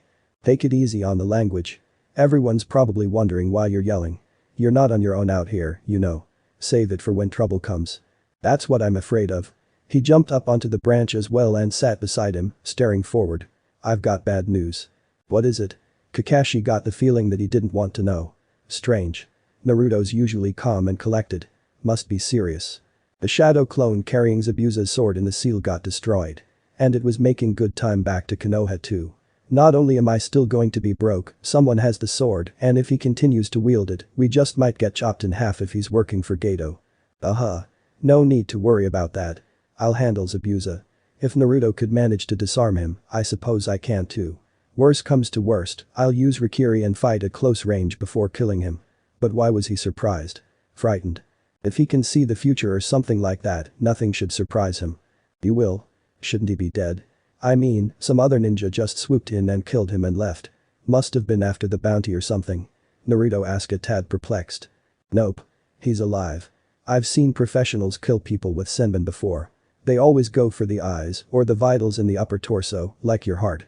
Those needles didn't go anywhere near his jugular veins or other major blood vessels in the neck. Could have been a ruse to fool us. Well, to hell with that. In all this, I don't get to buy any new shuriken. Maybe I could make some more money gambling after all. Cheating. But people would soon figure out that something's up.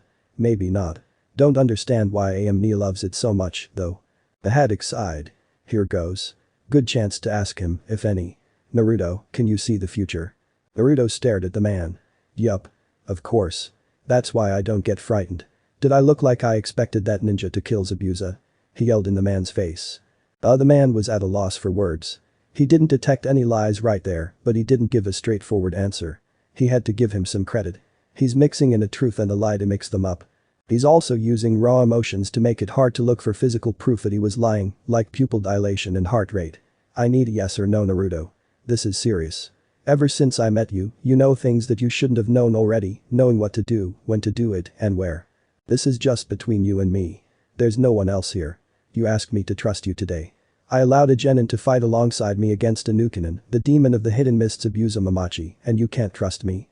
Naruto paused at this. He was really careful about telling others about things, trying to avoid cluing them in.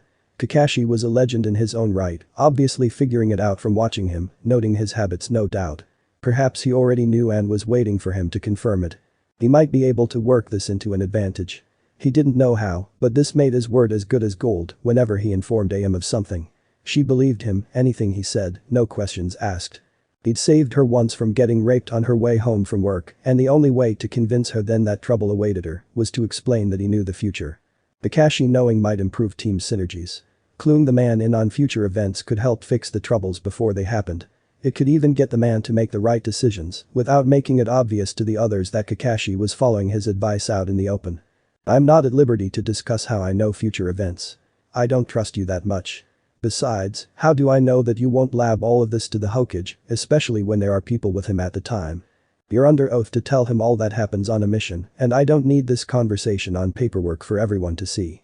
Naruto looked to the other side, away from Kakashi's gaze. He was a bit afraid he'd lose his resolve. Maybe I'll tell him later, under my own conditions. But I want what's best for the team, honestly. That's all I wanted to hear. Maybe not now, but I hope that someday you can trust me with any details. Right now, I just wanted to be sure that I can trust your judgment and decisions. The man sighed heavily. You were the one who said that it was your dream to be wise and always make the best decisions, to be somebody that anyone could rely on for anything. I said it was impossible. You replied that all one needs was a little foresight. I did say that. Well, I hope you don't regret telling me. The Hadokai smiled. By the way, should I carry an umbrella tomorrow if it's going to rain? Stow the crap. It's complicated. By changing some things, other things happen. Like how you got Sasuke killed. I fixed that today. What? I killed Sasuke. The man frowned. Why would I didn't what? Calm down. It was an accident. But most importantly, it happened today. I don't understand. Your test, Naruto said heatedly. Your test with the demon brothers killed him. You were 2 hands off. Naruto. The man ran his fingers through his hair backward, now frazzled. I don't understand. How did I get him killed? It didn't happen because I saved Sakura. Well, either you're crazy or I'm crazy or we're both crazy. Kakashi was about to leave by jumping down when Naruto grabbed his elbow. Listen very carefully. The Chunin did not answer and waited. I knew we were going to get attacked by those 3 Chunin. I created the clone as soon as we left the leaf and it followed behind us so it could defend Sakura instead of Sasuke. 1 down. The man with the scythe grinned in a smirk as he regarded the dead man. And the rest will follow. Kakashi Sensei's is an elite ninja. He's not dead. Naruto mouthed the words to his teammates who set their faces. He flipped the scythe deftly to make a reaping motion and raised it over his head to swing it. As he brought it down in a diagonal slash, she ducked to the inside of it, trying to stay clear of it. As the momentum of the weapon brought it down, he merely used the handle and slammed her in the face with it. Fortunately, it was mostly negated because it had struck her hit I-8, but the pain of it was concussive regardless. To her growing horror, she began to see doubles and the man ready to swing the weapon again as hard as he could.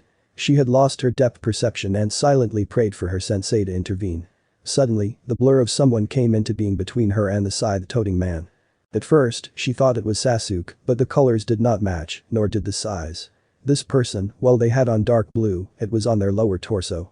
Their upper torso was a blurred green, and she could make out the gray on top. Kakashi-sensei. She cried out in relief. Said man caught the sickle by the handle with one hand and thrust-kicked the man in the gut, knocking all of his wind out of him. The man wheezed out a gasp and toppled backward, releasing his weapon.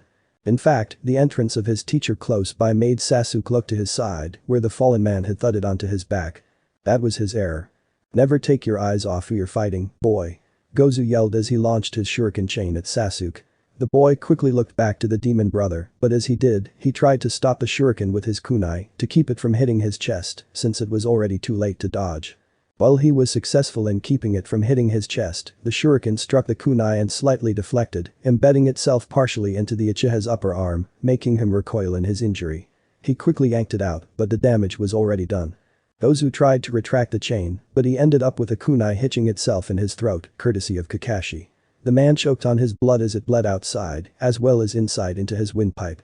Seeing this distracted Mizu briefly and he got his throat cut, swiftly done in by Naruto's blade baton. Kakashi quickly ran over to Sasuke and held him by the healthy shoulder. Oh no. It's probably poisoned, he muttered with rising horror and scaring the others. He quickly searched Gozu and Mizu's bodies for an antidote, but found none. Kakashi grabbed the scythe man by the collar and held him up. Where's the antidote? He all but yelled into the man's face while releasing killing intent. We never needed one, the man wheezed, chuckling a little. We poisoned ourselves a little each day until we got used to it. We didn't need one for us, why would we carry one for other people? Kakashi broke the man's neck and without another word, grabbed Sasuke and immediately began dashing to the Leaf Village as fast as he could to get Sasuke treated. But as the saying goes, no medicine or doctor had skill enough to save his life in time, Naruto muttered to Kakashi, who had an unbelieving air. He didn't want to believe it, but it made so much sense. He would have done exactly what the boy had explained in that situation. He felt afraid and almost unable to pin down why. I nearly got the last Uchiha killed today, he mumbled. Yeah, Naruto grunted, today honestly sucked. The worst part is, he died with his Sharingan activated, but I guess that no one would want to take his eyes, seeing that he got poisoned. Think he activated it when he saw the shuriken chain heading for his chest. Well, I don't know what happened to you, all I know is from my point of view. Sakura and I escorted Tazuna back to the Leaf, where we found out that he died. Tazuna got squat and was forced to leave the village, Sasuke died, the team got broken up, and all because of your little test. The man did not say anything. Who knows? Naruto continued. Maybe Zabuza killed him quick and painless in the end. He is known for that, you know. Taking people by surprise in the fog. Although he probably died afraid. I get it, Naruto. The man sighed. Just, leave me alone. I've got a lot on my mind. I probably have got more than you. How do you think it makes me feel, huh? I actually experienced that for myself. All you got was me telling you what would have happened, secondhand. So I don't want any flack from you telling me to leave you alone. You don't understand. Oh, Kami. It's the same damn outcome. I nearly got my team killed. Kakashi shunted away, leaving Naruto alone in the tree. The boy scratched his head, wondering what had just transpired. Same damn event. So it's not the first time he got or nearly got his team members killed.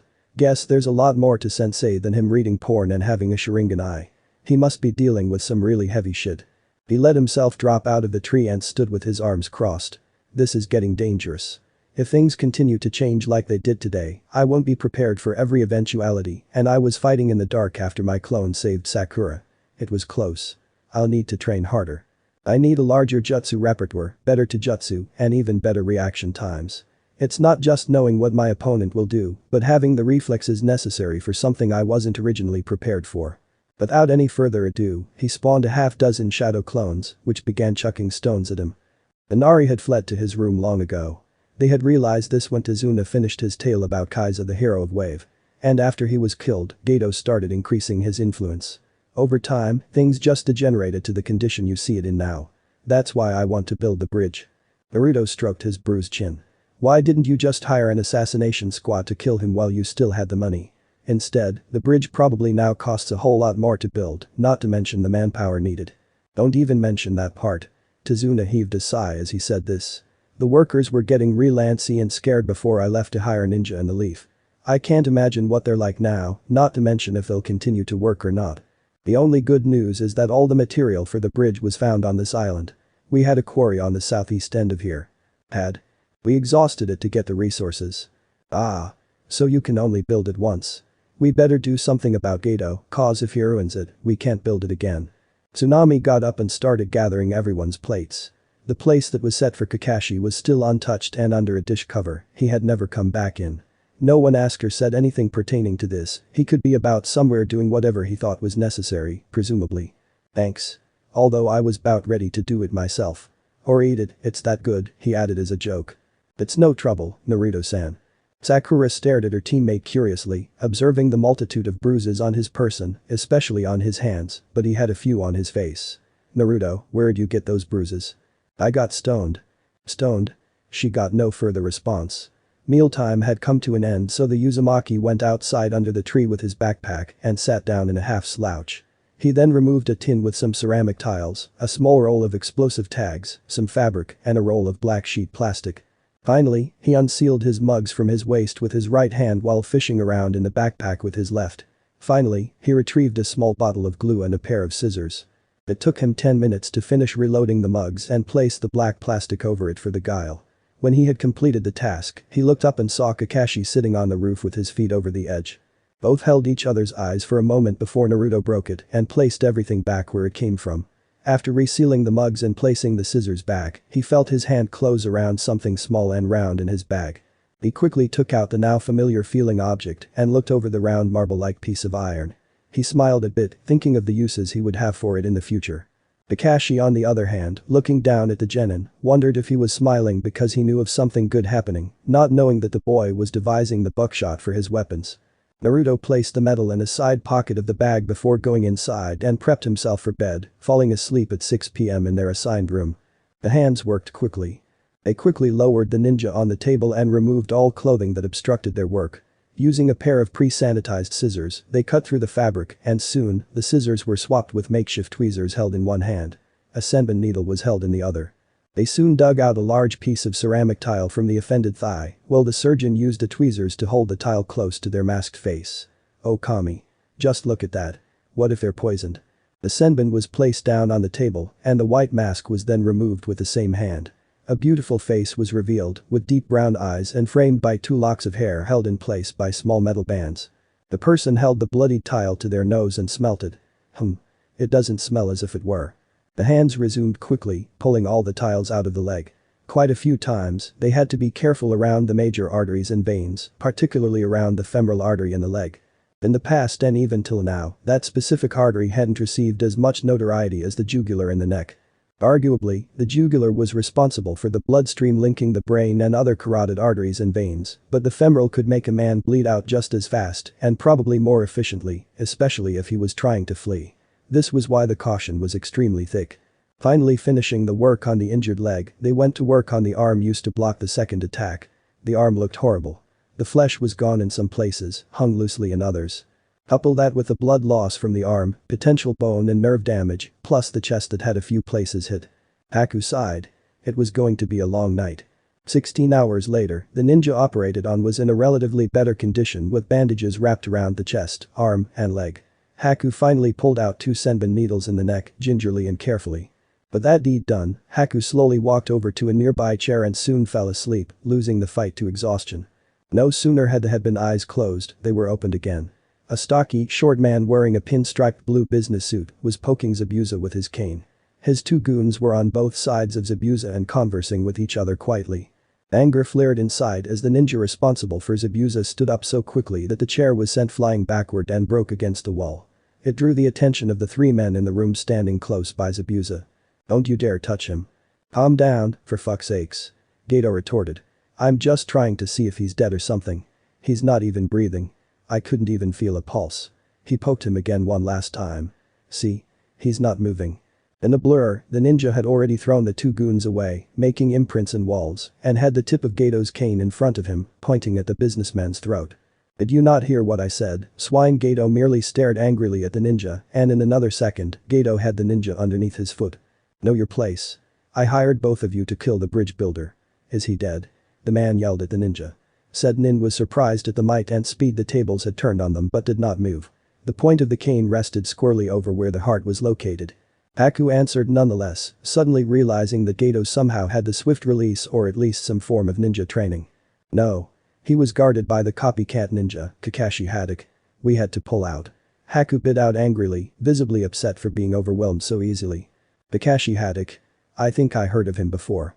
Gato released his weight off his antagonist's back. Get up, Haku. Haku complied and got up off of the ground, glaring at their boss. What is it? Is Zabuza dead? No. I just placed him in a death-like state so he could be fully unconscious while I worked on him. And tricked the team into thinking I killed him. I didn't have many options at the time. Good. Gato nodded. I still need the 2 of you to kill the bridge builder. I'd do it myself, but I can't get my hands dirty with this one. I've had too many inquiries into my business already by the so-called law-abiding ninjas from the mist, and the last thing I want from them is a fucking embargo. I want him dead inside the month.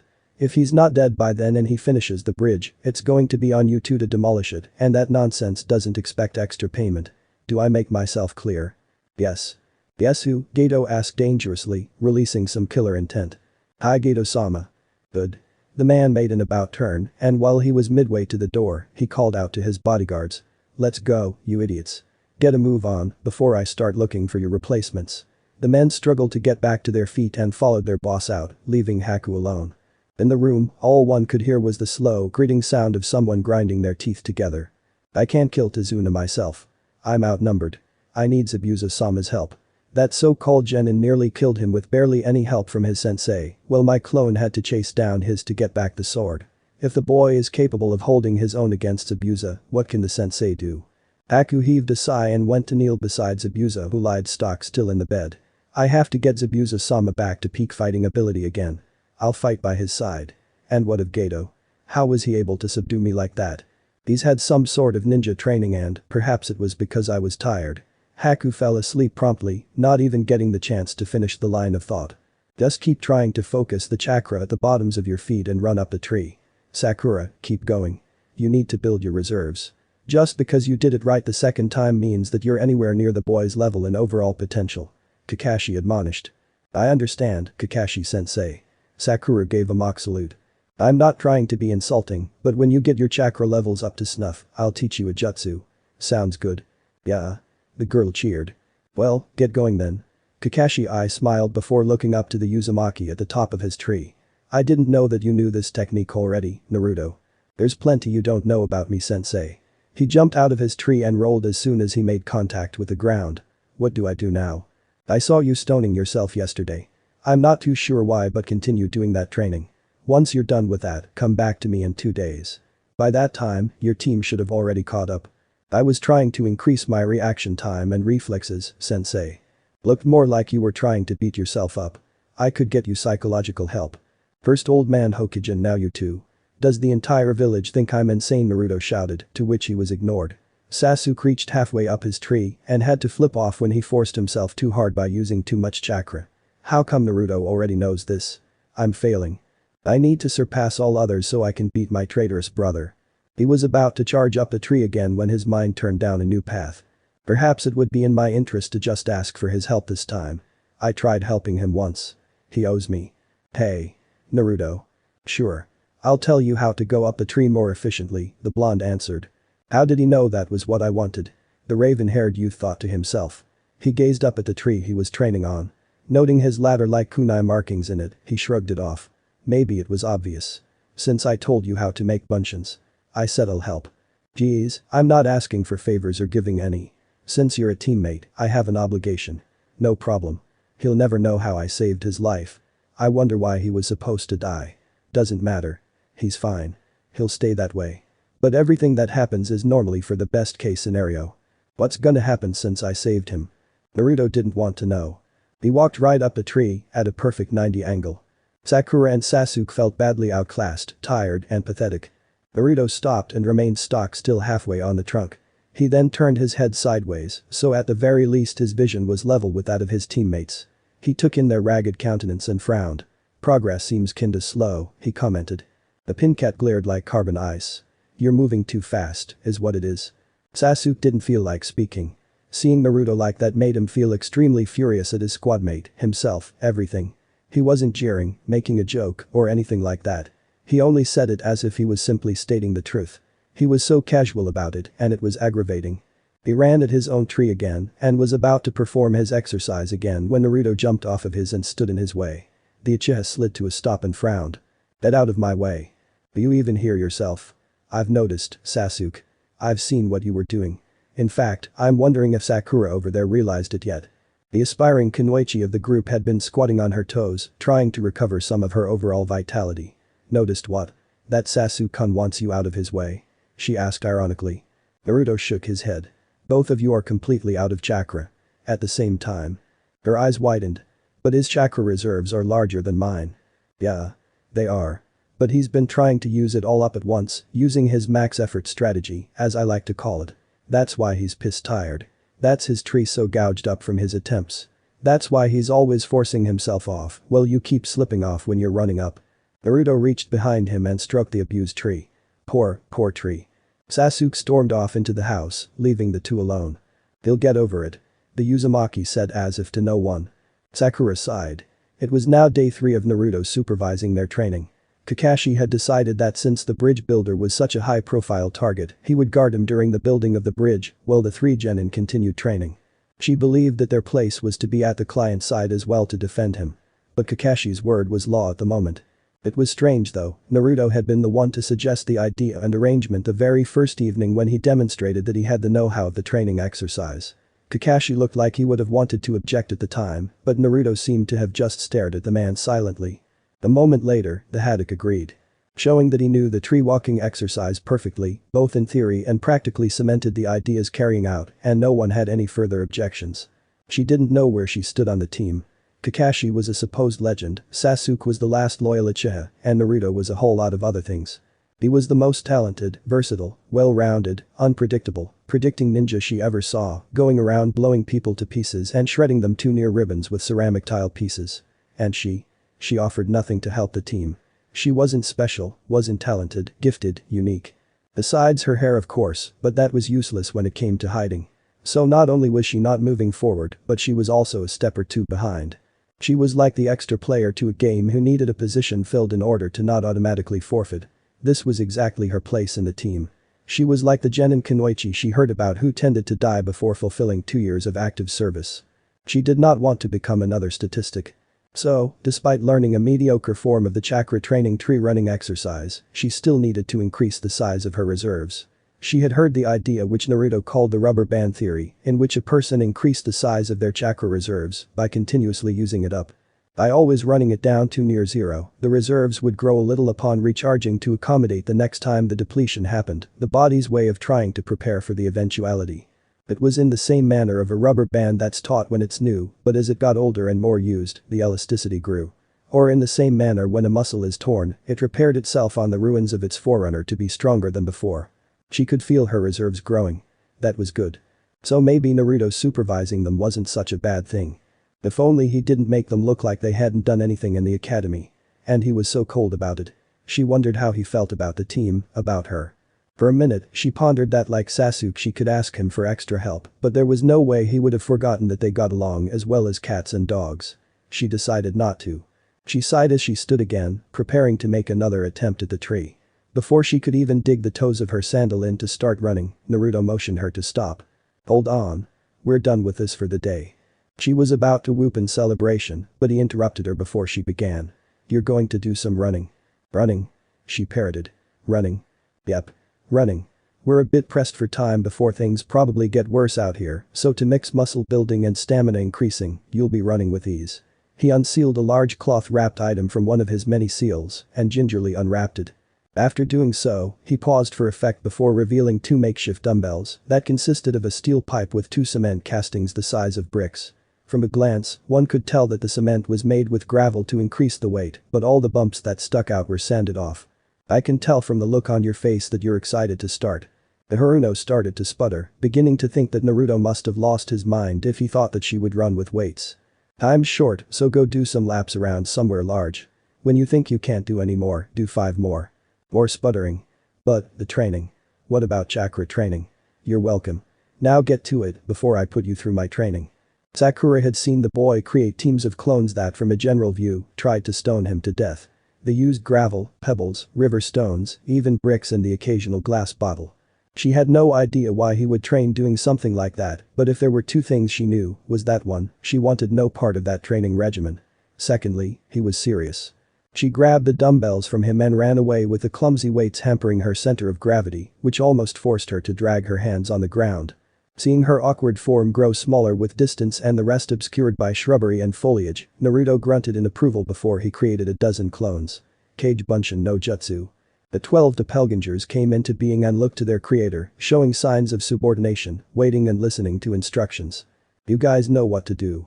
The 12 copies glanced to one another before they all stooped and scooped up a handful of stones that lay strewn around a specific area. Naruto raised his hands in preparation to defend himself from the imminent onslaught. As he did, he revealed his bare palms which were riddled with bruises, welts and places where the skin had broken, even earlier that day. He had realized that the kickbee would heal his injuries, but his continuing was like creating a clog up of healing necessities. He kept half healing, then reopening wounds before they were done. This could cause serious scarring, as he was cautioned by his teacher. He shook his head in finality. When had he ever decided that listening to an adult might benefit him? Besides, scars were cool, not to mention the fact that he didn't have much time to get his reflexes up to snuff. "Bro 'em," he yelled. Besides the sounds of construction, the site was filled with the loud noises one usually associated with a market. Kakashi stroked his forehead, trying to chase away the prelude of a soon-arriving headache. The workers were yelling at each other, but most frequently at Tazuna. It wasn't just about getting leave, a lack of pay, or the general complaints of working in a rat hole. They were talking to their boss loudly and politely, as one put it, trying to tell him how the job didn't pay enough, how they didn't have job security, and how they didn't have life insurance. What the fuck is a rim every 2 hours, Tazuna? When the bridge is done, then what? Beto's gonna murder us. What'll my family do? One man moaned to no one in particular. Maybe celebrate, for starters. Another grumbled under his breath. Somehow, amid all the shouting, the man who had moaned heard the man's offhanded comment. "What did you say?" he asked with a hint of a threat. "They'd celebrate, is what I said." The man retorted, not in the least intimidated. "Your woman got real skinny ever since you two got together. Must be because you eat everything in her goddamn house almost before it goes in. You son of a bitch." The two laborers broke out into a fist fight. At that point, Kakashi by Tazuna's side finally spoke up. "Your jobs are safer than mine, you know." "Well, you can defend yourself," the one closest to him replied. "We go to bed, hoping we don't get our throats cut in our sleep. The grass is greener on the other side. Many times I've prayed that I'll eventually die when asleep. If I only get my throat cut, then I'd consider myself lucky. That's better than being stabbed in the heart with a lightning attack, getting your eye removed while you're still awake, getting crushed by falling boulders." Kakashi's visible eye closed, and he took a deep breath before continuing. "Getting stabbed dozens of times in the chest and gut before impalement through the eye to get nailed to a tree, getting blown to bits with a bomb in your mouth, getting your guts ripped open almost horizontally, getting burned alive with paint thinner on your flesh. Getting your body parts shredded with pieces of tile." He opened his eye to see the crowd silent with their mouths agape in horror. He had heard them settle down, but to see their expressions made him feel happy. Not sadistic or anything. Just to know that they now knew it could always be worse when things seemed to already be at their worst. But that's Tazuna began incoherently, recognizing some of the latter details. "What I first listed were things that happened to my team and myself when I was younger. The second part was things that my students did." "Students? Those 3 kids that came with you?" "Yes," he deadpanned, "the students." The gathering of the workmen collectively grumbled and mused to themselves. Hearing their morale still plummeting, Kakashi spoke again. Tell you what. I'll help build the bridge. When it's done, I'll make sure that no one who didn't help in its construction benefit from it. Not only that, I'll personally kill whoever does take part of any of the proceeds and profits the bridge will turn over. It's only fair." He picked up a large sledgehammer easily in one hand and took up a bucket of cement and gravel in the other. "Tazuna-san, show me what to do and where." The workers hurriedly stopped the Junin and relieved the man of his tools. It wasn't too long after that when the men went back to work, keeping an eye on the Junin to make sure he didn't participate in their laboring. Normally, he would have just smiled or frowned if the situation had demanded, perhaps read his erotic literature. But he was only privy to his mind and continued to watch over Tazuna while actually monitoring the sea. "Seems that whoever was watching us decided to leave when they realized I wasn't going to be careless with Tazuna's guarding. I couldn't sense them after I finished telling the men what the team and I have gone through. Guess the intimidation worked." He glanced towards the so-called master bridge builder, who was yelling his lungs out at 2 men on a rickety scaffold to take it easy, as the damn thing was made out of a condemned house. If worse comes to worse, maybe Tazuna should be armed with something. Something discreet. Ninja won't expect him to take them on. They could just underestimate him, and when they get close, he could. "Stand straight, fuck damn it. If you die, I'll have to be the one to tell Kumshin that her husband fell off a piece of shit scaffold held together with wood glue and rusty nails." "Wood glue?" The worker boggled. "For Kami's sake, Tazuna, you don't pay me enough." "Nah. He's not subtle enough. He would probably just wait until they can see him clearly before he charges at them or something. Kinda like Naruto used to act before his 10th birthday." The man chuckled dryly before his mood soured completely. "I wonder if his predictive powers or of the sort is tied to that birthday. That was when his whole outlook, personality, hell, his whole character changed. What's this I hear about not getting paid enough?" The panicky man on the scaffold frantically shook his head. "Ya didn't hear nothing but seagulls, man." He picked up his tools and resumed work, doing it sure and steady. "Keep up the efficiency." Aku walked briskly back into the chambers that Zabuza was housed in, anxious to find out about the man's condition. After a brief check, Haku realized that he was still out cold. It was good this way, so long as he remained unconscious he wouldn't feel any pain that lingered from his wounds. However, if he stayed too long in the death-like state, his muscles would be atrophied and he wouldn't be strong enough to go for a second attempt on Tezuna's life before their pay was cut in half. She went to a small cubicle in the room and promptly changed from her hunter-nin appearance and clothing to her casual pink kimono that held punctuations of plum-colored swirls here and there. Soon coming back out, the kunoichi sat in a chair at the head of Zabuza's bed and heaved a great sigh. She had gone out to the bridge to see if she could find out more about the Jimin, maybe even get a lucky opportunity to kill the bridge builder, scouting from one of her ice mirrors, in which she had hidden in behind one of the breakwater rocks close to the shore. All she had gotten was disappointment, but she did find out more about the team. She realized from the reports that the Jimin recounted was specifically what his team did to the two Chiknin of their party, Maizu and Gozu, or their friend who got ousted by his fellow Jashinists. Whoever or whatever that was about. Pieces of that man were found scattered with some tile shrapnel here and there and a large pile of ashes that surrounded scorched skeletons. Yuki groaned in frustration as she tried to connect the dots. Start from the bottom up. Body parts shredded with tile. That sounds like Master's arm and leg. Next, burned alive with paint thinner. That must be the brothers. But who would fight and then burn people alive with thinner? She became puzzled quickly but continued nonetheless. Getting guts ripped open horizontally. I suppose that could have happened on any combat mission. And getting blown to bits with a bomb in your mouth. That could have happened to the man with the scythe. Oh Kami. She muttered to herself. That's how they killed him. It must be the boy who used the bomb with the tiles in it. He seemed to use shrapnel weapons, especially ceramic tiles, judging from what I've seen. He shot Zabuza with it, used a bomb on his water clones, just like killing him with a bomb. Her pale skin nearly whitened to the complexion of chalk. In the mouth.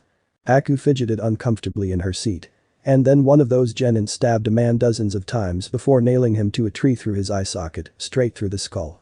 She glanced at Zabuza, now noting the man's background as opposed to the genin. They're monsters. Brutes and monsters. Zabuza, of course, did not reply. Maybe I should watch them instead, especially the one who uses the bombs. He made a fool of my master. It's fair to say that he was a decisive factor in your defeat. But I need help, master. Please wake up soon. The last clone finally dispersed after throwing the last rock. It sailed through the air, the sound of it was prevalent and making its way to Naruto's ear. At the last second, the Uzumaki made an abrupt about turn and caught the rough rock, his hand flowing backward while maintaining his grip on it to gradually dissipate the momentum. When his hand came to a stop, he dropped the now blood-covered rock on the ground and a few drops from his hand followed it there. The blonde frowned as he headed back to the house, leaving a trail of drops of blood on the ground that fell from both of his hands. They were wounded in what could be called a training mishap, but as far as Naruto knew and was concerned, there were no accidents whenever his ability was working. There was always a plan, a big picture. He could see a horrible event here, catastrophe there. Maybe a miracle happening all by its lonesome. But they were all intertwined and they always had an endpoint to working out in his favor. That's why he couldn't understand why they showed him that Sasuke died. Was he supposed to die? For his benefit? What benefit could there be to losing his teammate? Naruto was sure that even he wasn't seeing the big picture. At the most, he was only seeing a larger part of it than other people. Never mind the why and how, it was dangerous to only be seeing a part of it. He had made his training successful by changing what he knew was to happen. He wasn't supposed to train today and he was vulnerable now. But by training, he didn't expect how and when and what his clones threw at him. His hands had paid and were still paying the price, but he knew that he couldn't take any chances on his reaction time. He won't always be able to depend on it.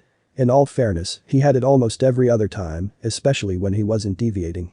He was powerful, simply by knowing. He didn't need to be faster. If he knew where and where not to be, that didn't matter. He didn't need to be stronger. If he knew the weakest point to strike and when, all he would need is the strength of an insect. He didn't need better eyesight. If he knew what would happen, he would simply avoid the danger. He didn't need more chakra. If he knew what force he was up against, he would know precisely what to do and avoid chakra wastage. But I want to be strong, someone that anyone can rely on. I don't want to have to rely on this all the time. Maybe by having the necessary increased reaction time, his ability to perform on the fly should increase exponentially whenever he deviated. The damn pity that it depended on his body's basic needs. Truly a pity. Maybe he would be killed for it one day. He ran to the side of the house where he knew there was a standpipe. It was there that the blood that ran from his hands was washed away. It bled a little, but not much after that. Soon, he walked into the house and took a seat between his genin teammates. Kakashi sat by Tezuna's side at the foot of the table, while Tsunami and Inari sat at the head. Tsunami quickly got up and started dishing out the day's meal in everyone's plates before sitting down and gracing it. After that, no one needed more prompting to eat. Everyone except Inari. The boy scrutinized the ninja present with a scowl, especially the genin. After a while, Naruto realized that no one was going to address his behavior and spoke up in the most eloquent manner he was capable of. "What?" he asked irritably. Not one word came from the boy. "Would you like some money? Say something and you'll get it. If you don't say something, it means you have a thing for old men." Sakura rolled her eyes. Naruto wasn't as mature as she thought. "Do you think this is some kind of a joke?" Inari demanded. Naruto leaned back, almost as relaxed as a sunbathing cat. "It worked. That's what matters. Now, what's bothering you? Scared you're not as handsome as I am or something? I can draw whiskers on your cheeks if you want. It's a great look." "No tattoos, Naruto," Tsunami warned. "No offense, Tsunami-san, but your son's been acting like a prick ever since he met us." "What?" Confusion reigned supreme in the woman's face. Maybe she didn't hear him or wasn't familiar with the vulgarism. "A dick." "Naruto?" Sakura chastised. "I still don't follow." Sasuke groaned in exhaustion, wondering how best to explain the insult to the woman. "He says he's a penis." "Of course he has a penis, what does that have to do with anything?" The befuddled woman wondered. "Besides doing someone," Tazuna muttered under his breath before laughing at his own joke, getting stared at his daughter who was still unfamiliar with the terms. Naruto slapped his face in a face palm, muttering something about old people. Kakashi eyed the scene with an amused air. "Let me make it clear. I'm not offending you or his father when I say this. He's acting like a little bastard." By now, Sakura had to wonder how the woman had so much patience as to not kick Naruto out. Maybe she likes him, or Tazuna talked so much about how strong he was going up against the enemy ninjas. Inari tried to ignore the ever-recurring grief of his adopted father's demise and was able to defend himself mentally, at the risk of having to deal with twice the normal amount of emotional baggage the next bout it arrived. "Why do you train every day?" He pointed first at Sasuke, then Sakura. "He can barely keep himself awake, she has to keep her arms on the table to eat because she can barely lift them to feed herself." The girl shrugged off the observation. "So? We're tired from training." The boy glared at the girl before continuing to speak to Naruto. "But you, even from where I'm sitting, I can see you staining the chopsticks with your blood. That's the third time in a row." Naruto sighed in resignation, but the boy wasn't done talking. "You don't need to train. You're all going to die. No one can beat Gato. We couldn't even beat his lackeys, what makes you think that you could? We're just that awesome. Besides, I'm sure that all of us here could tell you bloody stories that could make you piss your pants." Except Sakura. She's had it fairly good. "No offense. I mean, it's a good thing." The girl nodded, but Naruto continued. "But I don't care what you think." He held up his palms for everyone to see. Suffice to say, one could only stare in morbid fascination as they eyed the unhealed areas where the skin had broken, bruises, welts and a long slice in his left palm when his clone had thrown a broken bottle. There was even a little blood still oozing from an opening. It was insignificant but still granted points for presentation. "Do you see my hands? These are fighting hands. I've killed with them, I know, but I've saved with them. I create things, destroy things, and most importantly I use them for my best possible purpose and intentions, not just for every whim or fancy. I'm trying to look out for myself, my team, and the people who are dear to me. They're all I have, so I'm gonna do whatever it takes to keep them alive. Whatever you can do to help yourself, you should do too." The tears streamed from the boy's eye as he remembered Kaisa's speech. He angrily swiped it away at the memory. "He lied, and you lied," was all he would say, horrifying his own family. "We all know what happened to your father. I sympathize, but I think it's time you moved on. Cry for him, but don't project that on us. We're trying to protect you and your family. This isn't about my two-san. It's about the uselessness of your training. Gato's too strong. He could wipe us all out if he wanted to." The Uzumaki laughed a little while closing his eyes. "Then why hasn't he? He needs you all alive, a ghost town is bad for business. That's all we are. You've had it real easy, never having to live a single hard day in your life." Naruto stopped laughing. "Never make assumptions. There's always someone worse off than you. By my reasoning, I'd say I'm cursed. Cursed bad. 2 curses, as a matter of fact. Cursed." Tazuna butted in, his plate now empty of all food since he was eating while he listened. "Oh yeah." The blonde replied with a twirl of the wrist, as if it wasn't a big deal. "There's this dem." Naruto Kakashi warned, trailing off. "Yes, I can't talk about that one," the boy remarked offhandedly. "But the other one. It's my favorite curse. I get feelings about things. An example. You know about your mother's cooking, for instance. Her cooking's great. But suddenly, one day, you get a feeling. You feel like what if someone else's cooking maybe just down the street from here is better than hers? Are you gonna stay put or are you gonna try and look for that person? Wouldn't you try? Or are you gonna stay comfortable in your house, never really feeling satisfied anymore? Ah. The boy nearly spat. Okay, but you probably get it. Naruto tapped his forehead as if he knew a secret but refused to tell. Oh yeah. But let me tell you what's going to happen. Cause I'm getting a feeling now. Tazuna looked on interestedly. However, he could have sworn that he saw Kakashi lean forward as if he was eager to know what Naruto was going to say and thought it was weird. This ninja we defeated. Zabuza. And his pal that flung senbon needles into his throat. They're alive and out there, licking their wounds. And they're gonna come back. Hold on, Sakura began, shocked. He's alive. Hear me out, Sakura. I need all of you to listen. Especially you, Inari. They come back. One's got a sword that's as tall as you and my sensei put together, lined up straight. This big-ass cleaver sword. And the person who's so accurate that they can throw weapon needles through a guy's throat without killing someone. Those two are gonna come back and kill us. There was a general wailing of hysterics, and the Uzumaki waited 5 minutes for it to settle before he continued. Sakura gets bisected right off the bat, from the skull straight down the middle, like someone using an axe to chop logs. Damn shame. The first thing she sees is the sword, and the first thing she does is scream, instead of dodging. Wouldn't have made a difference in the end anyway. But maybe, just maybe she would have made less of a mess. The pincat grew unnaturally pale. Naruto had a penchant for expecting things, predicting even, so hearing this was enough to put her in a panic. The boy was important to the team's morale, and now he was attacking it. Sasuke's prized eyes get punctured clean through with senbon needles. He dies pretty quickly without pain. He got it the best. Never saw it coming. The Uzumaki chuckled wryly. Sasuke got up from his seat and left the kitchen to go to who knows where. Kakashi-sensei gets desperate, gets sloppy, gets double-teamed, and gets murdered. Horrible to watch. How he died isn't something I want to get into. Use your imagination. Well, that's news. The man spoke uncharacteristically and leaned back as if he resigned himself. When they're done scraping some of Kakashi-sensei off of themselves. Wait. Off of themselves is? Kakashi interrupted. I did say it was horrible. I also said use your imagination. Now. For me.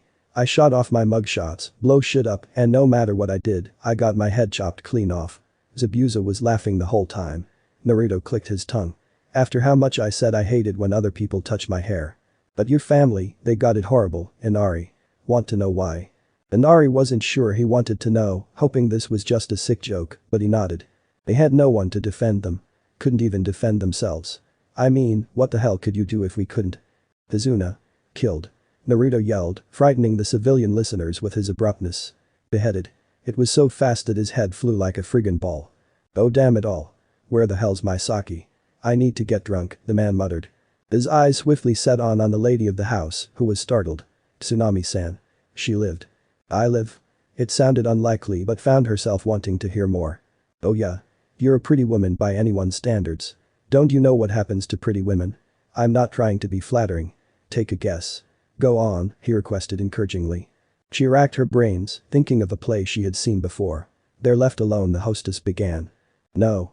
Naruto whined, almost disappointed with her answer. Really? They're sold into prostitution. Used as a sex slave for Gato, then sloppy seconds for his thugs. Oh Kami. The woman looked like she was going to weep. Naruto, the warning came again, but Naruto ignored it and continued regardless. The boy held up his hand, fully intending on continuing. His verbal onslaught was reducing everyone. There's more. Let's not forget Inari. Poor boy. He had it the worst when it comes to pain. Naruto remarked with a hint of sarcasm. Inari frowned like a thunderstorm, beginning to look worried. He turned to the boy, as serious as a judge. You lived. Surprise. You got to live, only because of your mother's love for you. Naruto whispered. She sacrificed her chastity so that you could live. You got released. Exiled from Nami no Kuni, almost like some twisted parole. But by the time you finally got some guts to defy Gato, it isn't any surprise that you got killed. Like an animal. Tortured, before he finally died of a weak will. You gave up. Naruto roared the accusation into the boy's face. Chopped to pieces, right in front of Tsunami-san. Boiled then fed to mongrel dogs in the street. Tsunami quickly got up and ran out of the kitchen. Moments later, the sound of vomiting was heard and everyone looked disheveled. The Uzumaki calmed down and spoke lowly when Tsunami returned. Kazuya, I've got a feeling. It's a curse. I would have liked thinking that something like this can't happen. But it's not just the army of bandits anymore. It's the bandits, plus Abusa and his buddy biding their time. We lose. This is all because of our incompetence. You don't think we should train, that we should prepare. We'd end up weak physically because you were weak mentally because you believed in the wrong thing. You believed so much in Gato's power that we all got annihilated. Why don't you start believing in the right thing, huh? Have a little faith in us, that's all I ask. Tazuna has faith that things can change, and that's why he's trying his best to build the bridge. Your mother barely has the money to feed the lot of us, it's why we four try to only eat once a day in here and eat fish and rations the rest of the time. She didn't have to in the first place, but she's trying to build us so we don't look like sticks when trouble comes. But here we have you. Inari was silent. You think I just dragged everyone here through the mud? All I said was what could happen. You're worse. Because in truth, it's what you expect to happen. But Gato's not so tough. He killed Kaiza. Gato killed one man, the boy said with the fiercest of acids, stinging as the boy started to cry. He killed Kaiza, and did the rest of Nami no Kuni not exist? The strongest man in the land of waves, because he was the only one who had faith that things ought to be better. They just watched him die. But here you are, expecting us to lose, and you want us to just watch it happen with you and not do a single thing about it. I bet that if Kaiza were here, back to life, you'd watch him die all over again. Naruto got up and left the others behind to stew in their thoughts. He pulled out his sleeping futon and prepared for bed. It was precisely 5:55 p.m. if the clock on the wall was correct. Without dawdling, he settled down on it and lay on his back. It was a bit of an unspoken rule of smarts for ninja, to lie down on their back so they could get up quickly should they get attacked, to avoid getting hurt by rolling to the sides from the easiest position. He closed his eyes. He was practically counting the seconds that ticked away on the clock on the wall. It was perfect white noise. But that was all he heard. Just the clock. What do you want, sensei? He called aloud. The man climbed in from the window nearly instantly before standing in the middle of the room next to where Naruto lay on the floor. How did you know I was there? After what I just said, it would be strange if you weren't talking to me about it. Maybe cussing me out. The boy placed his hands behind his head and stared up into his teacher's masked face. Even though I was only teasing you about the first so-called curse. Got no intention of blabbing about any of them. Is it a curse? More or less. Knowing about the 9 is like getting poisoned food when you're hungry. It sucks having it, but it does have a few decent perks. So why are you here? Your prediction. Meh. It was fake. Fake. The man's visible eye half lit it in confusion. Then. Fake. Lies. They were just well-intentioned lies. Couldn't you tell? I must be a better liar than I thought. The way you were getting caught up in your moment I couldn't even tell, Kakashi admitted. And you were so graphic. Nope. I only mentioned what I knew already and made up the rest. The Sasuke thing, I just said that so he wouldn't put too much trust in his eyes. When he finally gets his Sharingan, I should help him get it, though, cause my back's starting to hurt from carrying this team so much. As for Sakura, I don't think Zabuza would use his sword in an axe drop. That would be a terrible move with his sword, a diagonal drop or a sweep from the side, seems the most logical to me. That's true. Mentally, Haddock berated himself for not realizing that fact. But he nodded for the boy to continue anyway. Go on. Your death. I didn't have any ideas for that. It just felt like they would try to pair up on you and kill you or something. As for me, Zabuza had been threatening to chop my head off from the beginning, so I figured. And the family? Geez. I got caught up. It hurt me too for saying that, but I was preparing them for what can be the worst eventuality. From personal experience, I know that if you prepare for the worst possible outcome you can imagine, then you won't be shocked or caught unawares if it does happen. And if it doesn't happen, then it's a small victory anyway. Have to count all the little wins. The Haddock didn't reply, and Naruto found himself wanting to fill the silence. We need everyone on the same side. It just seemed like Inari wants to cheer for both teams. I'm just trying to get him to pick the right one. And it's this one. I suppose those could be famous words. Great. Naruto yawned. Now leave me the hell alone. I'm tired. About that, it's only 6. And you never keep watch. Your point is? More sleep, more rest, more productivity. Besides, I contribute in other ways. Get off my back or you're gonna find yourself backing the wrong horse. What are you implying? The man asked with an air of danger. Are you threatening me? Like that? Naruto sputtered in embarrassment despite the situation. Forget about that. I meant that for someone else. Kakashi found himself piecing it together, bit by bit. You helping someone with gambling on horse races? I said forget about it. As he stared in what he believed was the east, he drew in a deep breath and inhaled the crisp morning air. Where, how, and when all of the knowledge was there, and he knew that he had to do what needed to be done, it was a strict guideline. Ending something like that, however, was as scary as it was necessary, and no matter what angle he tried to think of, he knew that he would eventually do it. How could he allow himself to get knocked out like that? He couldn't do that. It was like a trust fall. Anything could go wrong, even from the beginning at the point of the amount of force.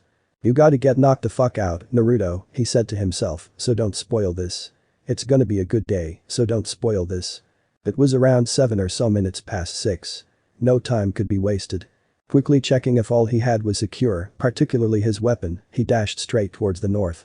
He needed to get into the clearing in the forest over there and prepare himself before she got there. It was around 8 in the morning. She fidgeted with the choker around her neck with her left hand as she walked. The damned neckwear was chafing her underneath, but for sentimental reasons, she kept it on. Perhaps one day, common sense would overrule the sentimentality, but not someday soon. The light weight of the basket in her right hand reminded her that she needed more medical plants and herbs for Zabuza to recover more quickly. Fortunately, he had woken up late last night, but as he claimed upon consciousness, was that she should put him down, cause death would be painless. If the man could have said that about the pain considering the high pain tolerance that he had, it must have been extreme. What or who is that over there on the ground? She walked a bit closer, but more in a strafing direction that would take her closer to it instead of directly at the object's form. As she neared, she saw that it was a boy with blonde hair and dark clothing, lying horizontally to her approach. A few meters distance closer, she saw more details. The hair was spiky, the shirt was blue, and the pants were black. And he wore gray shinobi sandals. What? She couldn't believe what she was seeing. Wasn't it the same boy who was fighting Zabuza and even went as far as to steal his sword and sent a clone off with it? She recognized him easily from her observations. Her enemy, the sole genin, besides the genin teacher, that gave her reason for worry was just lying there. Is he sleeping? She instantly thought of killing him. Not even Senbon. A sharp piece of ice in any of the multitude of vital areas would suffice. No Haku. He was just trying to do his job of protecting his client. Not to mention, even while we followed the team from the river, he carried on as if he wanted to avoid something troubling. Perhaps he's a good-natured person who likes to avoid fighting when possible. Her other side argued. It was more logical, probably ingrained in her by Zabuza's teachings. Or he's a censor. If he was a censor, how come he's not reacting to your presence? He's completely asleep. Besides, he fought unhindered by the mist. He's a killer. Idealist. At the very least, even if he isn't, we could get some info out of him about the others. Remember what his teacher said. That boy is not normal. He maims with those weapons of his. His shrapnel is deadly. Her argument nearly made her dizzy, her heart racing in skips and hammers. Without even realizing it, she was at his side and she needed to make a decision. Her morals were warring with the teachings. Just wake him up. Just kill him. Wake him. Kill him. She knelt down beside him, placed her basket down, and reached for his shoulder. Her hand was nearly upon his right shoulder, and if she formed an eye senbon just right, he'd have a hole in his jugular, bleeding out in the grass. Just wake him up. He doesn't know you. He hasn't any reason to suspect you. Keep your fights on the battlefield. You can kill him here as well as anywhere else. You killed your father before, your own kin. What's to stop you from killing some nameless shinobi who's your enemy? Her heart started out of rhythm now, and the edge of her decision was as thin as a hairline. She was tottering on it, a mere slight shift in weight would cause her decision to be determined in an instant as soon as she committed to one. Killing is a necessity, but you've never needed to kill. She could hear Zabuza's burning reproach, similar to all the other times she'd refused to kill for him. You're a disappointment. I ask my tool to get the job done, and she wakes him up instead of killing him. Haku, you're useless. His growling voice spoke like a terrible voice of reason in her mind. In a fit of anger and rage that lasted a second, a shard of ice erupted from her finger that elongated towards the vein. Her vocalization was nearly a yell as she did this, eager to please her master. The boy's eyes snapped open, and he quickly shifted his head and neck towards his left shoulder. The ice stuck into the ground, and in the same moment, the boy on the ground reached his hand up and grasped her upper arm and pulled down. A split second later, his knee slammed into the side of her head, strong enough to wrench her from his grasp and send her tumbling behind him as he threw her.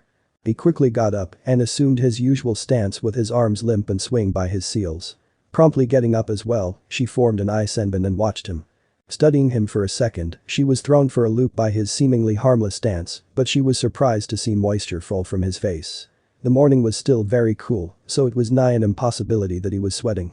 As he looked up at her, his now unshadowed eyes had a few tears running from them freely down his whiskered cheeks. Why? She didn't know how to answer his poignant question. Still confused, she hazarded one. Why what? You were supposed to wake me up.